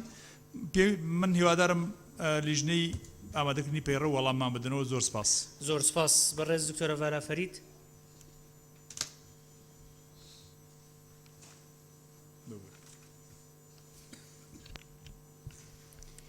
بەڕێز سەرۆکی پەرلەمان داوا لە لیژنەی تایبەتمەند دەکەم مادەی 45 و مادەی 46 و مادەی 47 هەڵبگرن کە تایبەتە بە لیژنەی تایبەتمەندەکان تەنها دوو بڕگە زیاد بکەن بۆ مادەی 44 یەکەمیان ئەوە بێ کە دوایەوەی کارەکانیان ئەنجام دەدەن چۆن بەرزی بکەنەوە بۆ سەرۆکایەتی پەرلەمان. دووەمیشیانەوە بێ کە دەسەڵاتی جێبەجێکردن هاوکاریان بێتن لە ڕایکردنی کارەکانیان چونکە مادەی 45 و مادەی 46 و مادەی 47 ئەوەیە کە بۆ خۆی کاری لیژنە بەو شێوەیە کە هەیە هیچ پێویست ناکات و بە ڕای من حکمی تێدانە بۆیە ئەو سێ مادەیە هەڵبگیرێت و دوو فەقەڕە زیاد بکە بۆ مادەی 44. باشە سپاس. خاتو پەروە عەلی. بەڕێز سەرۆکی پەرلەمان پشتگیری لە بەڕێز دکتۆرە ڤاڵاکەم چونکە لە لیژنە هەمیشەیەکانە شێوازی کارکردنی لیژنە هەمیشەیەکان مافەکانیان هەمووی دیاری کراوە ئەکرێ کورتتر بکرێتەوە هەندێک لەم مادانە دەمش بکرێ. زۆر سپاس. زۆر سپاس. بەڕێز دکتۆر فرسەت سۆفی لە لیژنەی پەیڕە و فەرموو. بەڕێز سەرۆکی پەرلەمان سەبارەت بەوەی کە پێم خۆشە بڕوونکردنەوە بدەم و ینی کە ئەنەما ئێمە شتێکی زۆر خەتەرمان کردیە ئەوەی بڕگەی چوار کاکە وەڵە لە جیرفانی خۆمان دەرنەیناوە ینی لە پەیڕەوان هەیە و حاڵەتێکی زۆر تەبیعیشە ینی تۆ لیژنەیەک ڕادەسپێری هەرچەندە ئێمە ئەوەی کە دکتۆرە بەڕێز دکتۆرە ڤاڵا گوتی کە دەیکەینە شکلێکی ئیجابی نابێ بیدرکێنێ ئەوە اتفاقمان کرد وای لێ دەکەین مشکلە نیە بەڵام کە ئەوەشمان نووسیومانەوە مشتێکی زۆر ئەوەمان کردووە بەو شێوەیە باسی دەکەن یعنی ئەتۆ لیژنەیەکی تایبەتی ڕادەسپێری بۆ تەقەسی حقایق لە بابەتێکی زۆر حساس نێوە نییە لیژنەیەکی زۆر حساسە دەبێ نهێنیەکان نەپارێزی لەوانەیە کوشتن ڕووبدا لەوانەیە مەشاکیلی کارەساتی گەورە ڕووبدا یعنی تبێ بیپارێزی بۆیە ئێمەوە نووسیمانە بەڵام ئێمە تێبینەکەی ئێوە وەردەگرین بەو شێوەیدا دەڕژنەوە نابێ ئەندامی لیژنەی تایبەت نهێنیەکان بدرچێنێ ئەوە سەبارەت بەوەش کە بەڕێز کاک عومەر عنایەت باسی کرد کەرتی تایبەت من تێڕوانینی شخصیمە نازانم چەند هاوڕەکانم لەگەڵ متفقن بەڵام کەرتی تایبەت لە بواری وەبەرهێنان سەروەدەستەی وەبەرهێنانە کەرتی تایبەت لە بواری پاکردنەوەی شارەکان و ئەو کۆمپانیانە سەر بە شارەوانیە لە بواری بازرگانی لە بواری هەموو ئەوانە بۆیە ئەو وەزارەتانەی کە معنین بەو کەرتی تایبەتێک کە پەیوەستە دەبێت لە ڕێگای ئەوانەوە بانگ بکرێن و زانیاری بدەن و ئەوەی پێویستە لەگەڵیان بکرێ بۆیە من پێم وایە ئەمە ئەوەی ئێمە نووسیومانە کێشەی ئەوتۆی تێدا نییە سەبارەت بەوەیش کە بەڕێز دکتۆرە ڤاڵا باسی کرد تەفاسیل من سەیری بابەتەکەم کرد لیژنە تایبەتەکان لەبەر ئەوەی کاریان ئەدائیان ناوەڕۆکی زۆر جیاوازە لەگەڵ لیژنەی هەمیشەیی بۆیە ئێمە پێمان وایە ئەو وردەکاریانەی کە لێرە نووسیومانە زۆر باشە هەبێ و جیاوازی پەیڕەویش لەگەڵ قانونێکی عادی ئەوەیە کە دەبێت پەیڕەوش بچێتە ناو وردەکاریەکان دەبێت پەیڕە و مەجای هیچ تەفاسیل و پرسیارێک نهێڵێتەوە هەر لەوانەیە بەشێکی ئەندامانی پەرلەمان ڕوون بێ لەلایەن بەڵام بەشێکی تر لەلای ڕوون نەبێ لەوانەیە بە تێڕوانینی تو بەم شێوە بۆیە ئێمە پێمان وایە بە جیاواز لە هەموو شتێکی تر دەبێت پەیڕە و بچێتە ناو وردەکاریەکان و هیچ شتێک بۆ مەزەندەکردن و تەخمینی شخصی نەهێڵێتەوە بۆی پێم وایە ئەو مادانەی کە بەڕێزیان باسی کرد بمێنن باشترە لەوەی هەڵیان بگرین و ئەگەر لە شوێش زانیمان ئێمە لە کاتی داڕشنەوە سیاغە پێویستمان بەوەی هەڵی بگرین زیادەیە ئێمە بە تەکید ڕای ئێوە لە بەرچاو دەگرین و سوپاس باش سپاس چینە سەر مادەی 46 فەرموون بیخەنەوە مادەی 46 یەک لیژنەی تایبەت راپۆرت و ڕاستپاردەکانی ئاڕاستەی سەرۆکی پەرلەمانکە دوای دابشکردنی بەسەر ئەندامانە راپۆرتەکە دەخرێتە بەردەم پەرلەمان بە مەبەستی تاوچۆکردن و وەرگرتنی بڕیاری گونجاو لەبارەیەوە دوو ئەگەر راپۆرتەکە لە نێوان دوو وەرزی یاساداناندا ئاڕاستی سەرۆککرا ئەوە بە گوێرەی گرنگی بابەتەکە سەرۆکاتی پەرلەمان بڕیار دەدات لەسەر دواخستنی خستنەڕووی بۆ وەرزی نوێی یاسادانان یان ئەنجامدانی کۆبوونەوەی نائاسایی بۆ خستنەڕووی بابەتەکە و بڕیاردان لەسەری کێ قسەی هەیە لەسەر مادەیە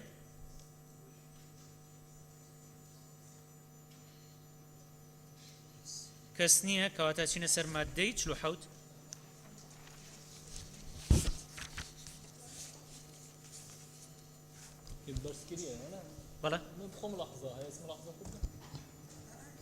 بەڵێ توانی ڕای خۆت بڵێ سەبارەت مادە 46 برگادود بێژتەن سەرۆکاتیە پارلەمانی دێ بڕیارێ سەرداخستنە خستنەڕووی بۆ وەرزێ نوێی یاسادانان یانژی ئەنجامدانە کۆمبینە ئاسایی و ئەڤە دێ تەناقوزێت گێتل گەل هەندێک مادەیەن دیتر ئەوژی کۆوی دەسەڵاتی ڕێژە یاساییە ئەندامێن پەرلەمانی دێتن سەر هەر بابەتێکی بشێن داخوازە کۆمبینەکە نائاسایی بکەن ji ber hindê pêdana vê selahiyetê bi desta serokatiya parlemanî ez dibêjim gelekiya guncayî ne spas باشە سپاس مادەی 47 مادەی 47 کاری لیژنە تایبەتەکان بە کۆتایی هاتنی کاتی دیاریکراو یان ئەو ئەرکەی پیان سپێردراوە کۆتایی دێت کێ قسەی هەیە لەسەر ئەم مادەیە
سپاس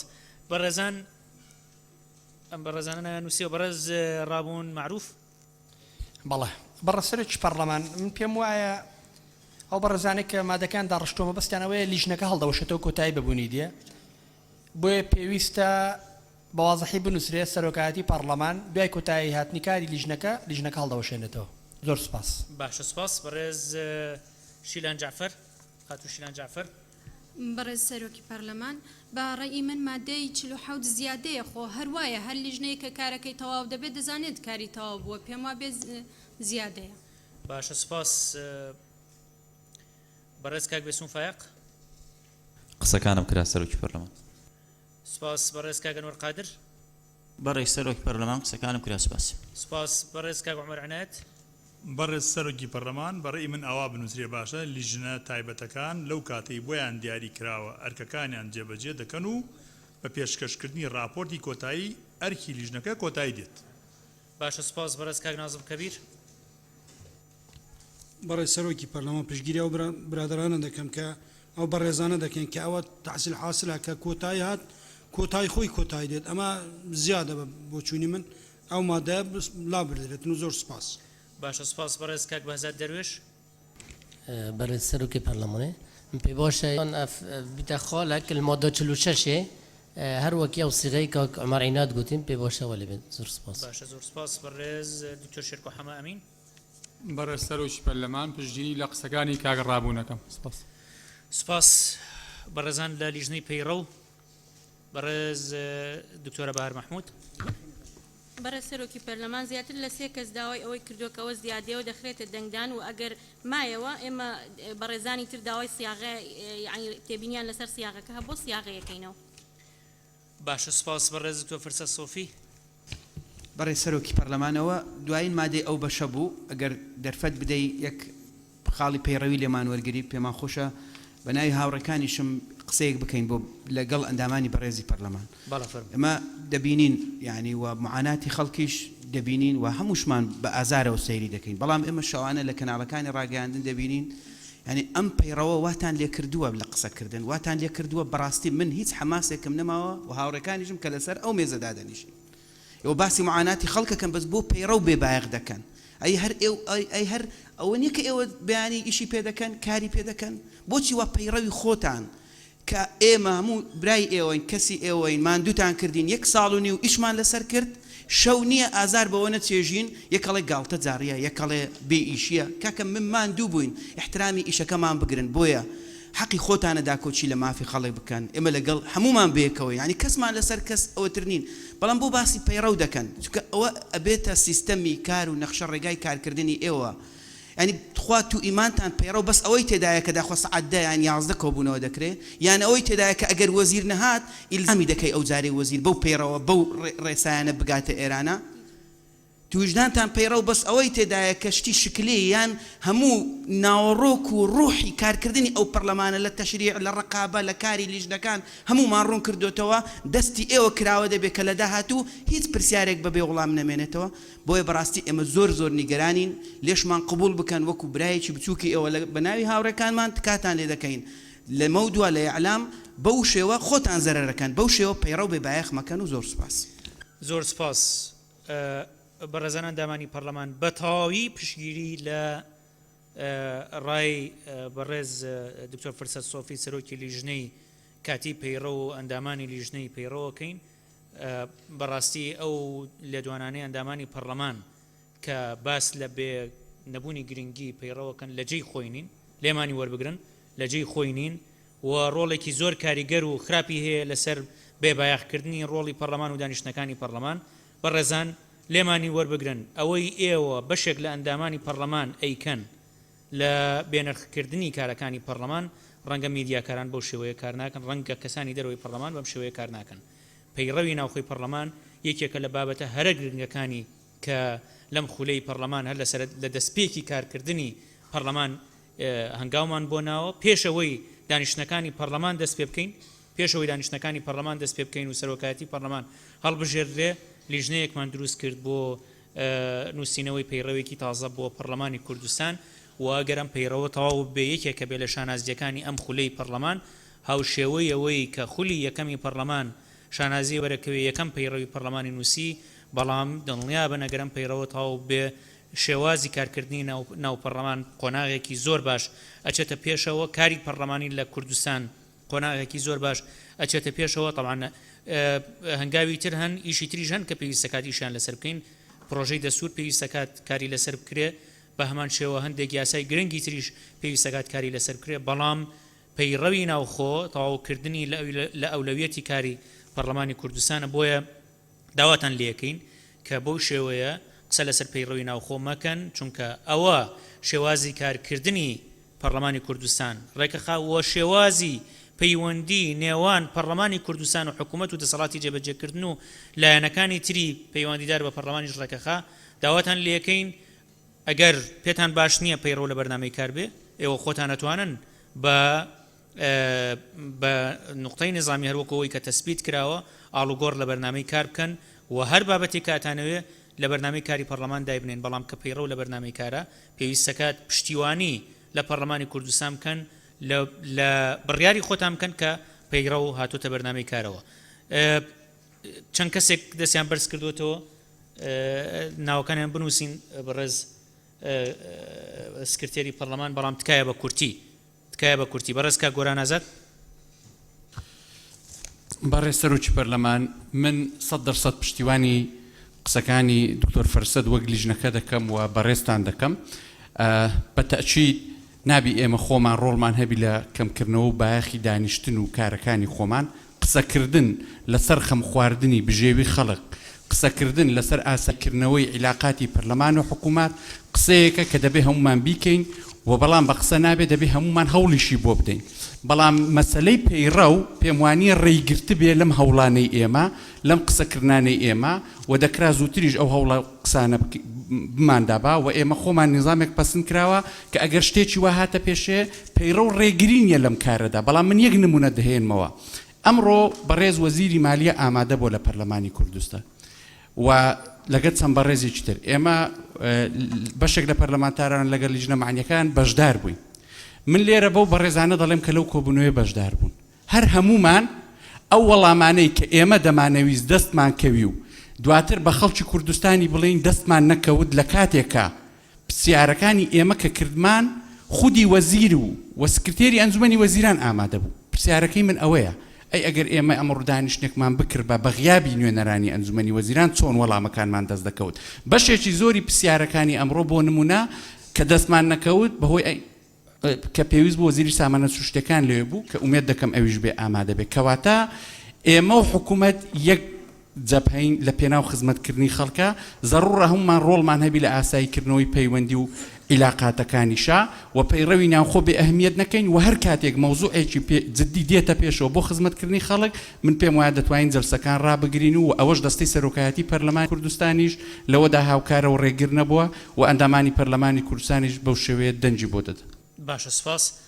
بەڕێز مامۆستا مەڕوان گەڵاڵی بەڕێز سەرۆکی پەرلەمانم بۆ پشتگیری برای بەڕێزم دکتۆر فەرسەتە و دووخاڵی بۆ زیاد دەکەم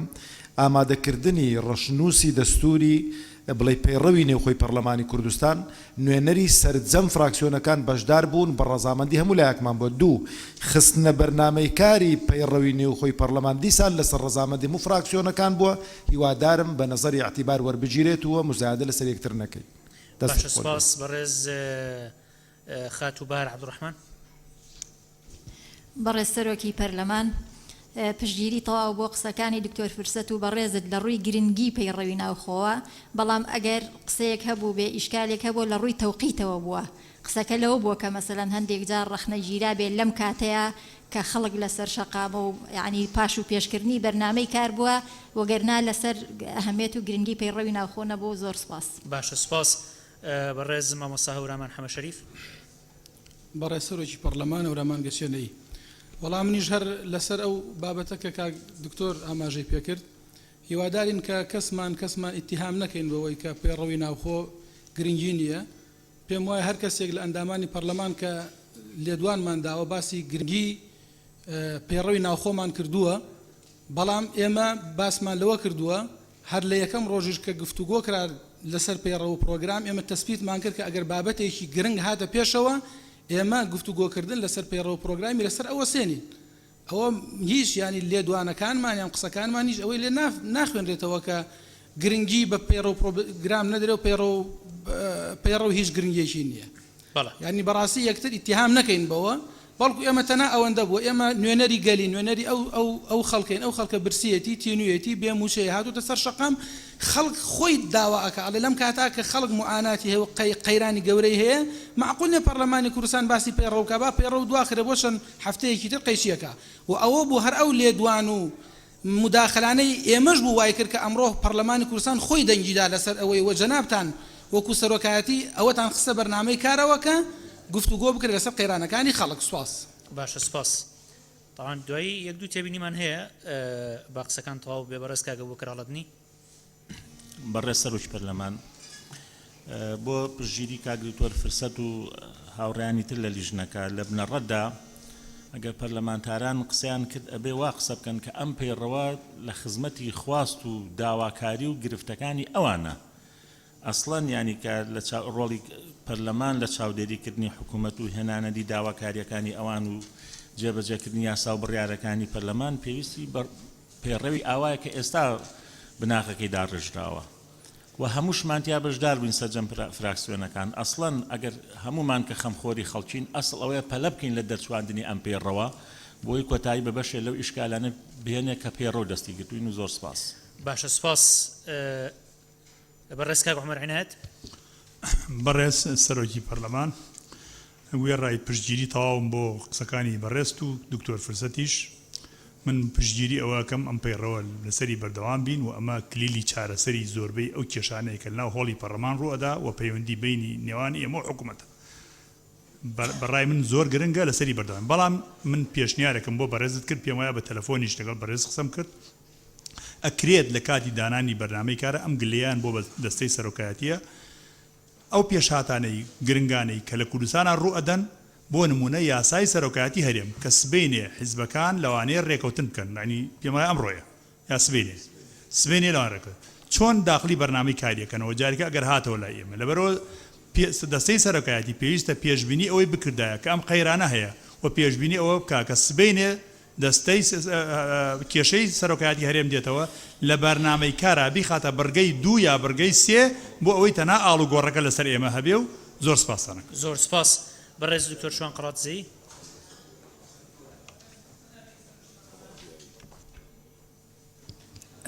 پێم وایە پێویست ناکانی بەو دڵگەرمیە قسە بکەیت هەمومان ئەزانین کەوا پەیڕەوی ناوخۆی پەرلەمانی کوردستان زۆر گرنگە و چەندین فراغ و بۆشایی تێدایە بەڵام نابێ قەزیەی کۆڕەوی گەنجان لە کوردستانە بوو هەندەران و هاتنەوەی جەنازەکانیان هاتنە سەر شەقامی زۆربەی فەرمانبەران و مامۆستایانی کوردستان بۆ چەند ڕۆژێک ئەمە بە قوربانی پەیڕەوی ناوخۆی پەرلەمانی کوردستان بکرێ ئەکرا ئەم بابەتەی ئەمڕۆ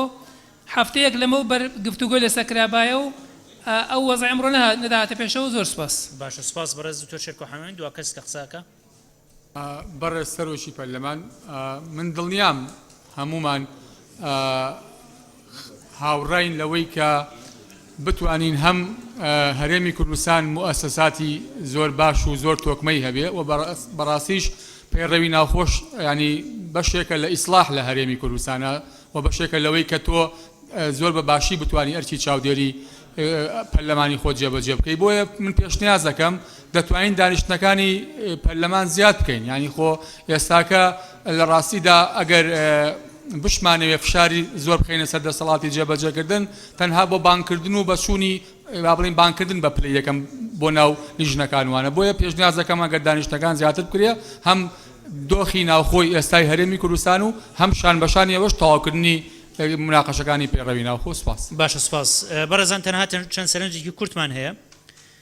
ئەمەوێ سەرنجتان بۆ ئەوە ڕابکێشمەوە جارێکی تر کە دوێنێ پێش کۆبوونەوەکەی پێش کۆبوونەوەی دوێنێ پەرلەمان ئێمە لەگەڵ سەرۆکی فراکسیۆنەکان دانیشتین و نەخشە تا ڕادەیەکی زۆرتوانم بڵێم نەخشەڕگایەکماندانە بۆ چۆنەتی مامەڵەکردن لەگەڵ ئەو قەیرانانە و ئەمڕۆ دەستی پێکرد ئێوازانن ئەمڕۆ کۆبوونەوەی هەردوو لیژنەی تایبەتمەند و لیژنەی دارایی و لیژنەی سامانە سروشتیەکان بوو لەگەڵ وەزیری دارایی بە سەرپەرشتی سەرۆکایەتی پەرلەمان بۆیە هەر لە دوێنێەوەی من بڕیارمان لەسەرەوەدا بوو ئێوە داواتان کردبوو دەستان خۆش بێ کە ئەوە خراوەتە بەرنامەی کارەوە و لە هەفتەی داهاتوش دانیشتن لەسەرم بابەتە کرێ بە حازربوونی راپۆرتی لیژنە پەیوەندیدارەکان و دوایەوەی کە ئەتوانین ئامادەسازیێکی باش بۆ دانیشتنەکەی پەرلەمان بکەین ئەوەی سەرنجە لە لای ئێمەوەیە کە بەشێک لە ئەندامانی پەرلەمان بەداخەوە تا ئێستا خودی ئەندامانی پەرلەمان گرنگی کاری لیژنەکانی پەرلەمان نازانن کە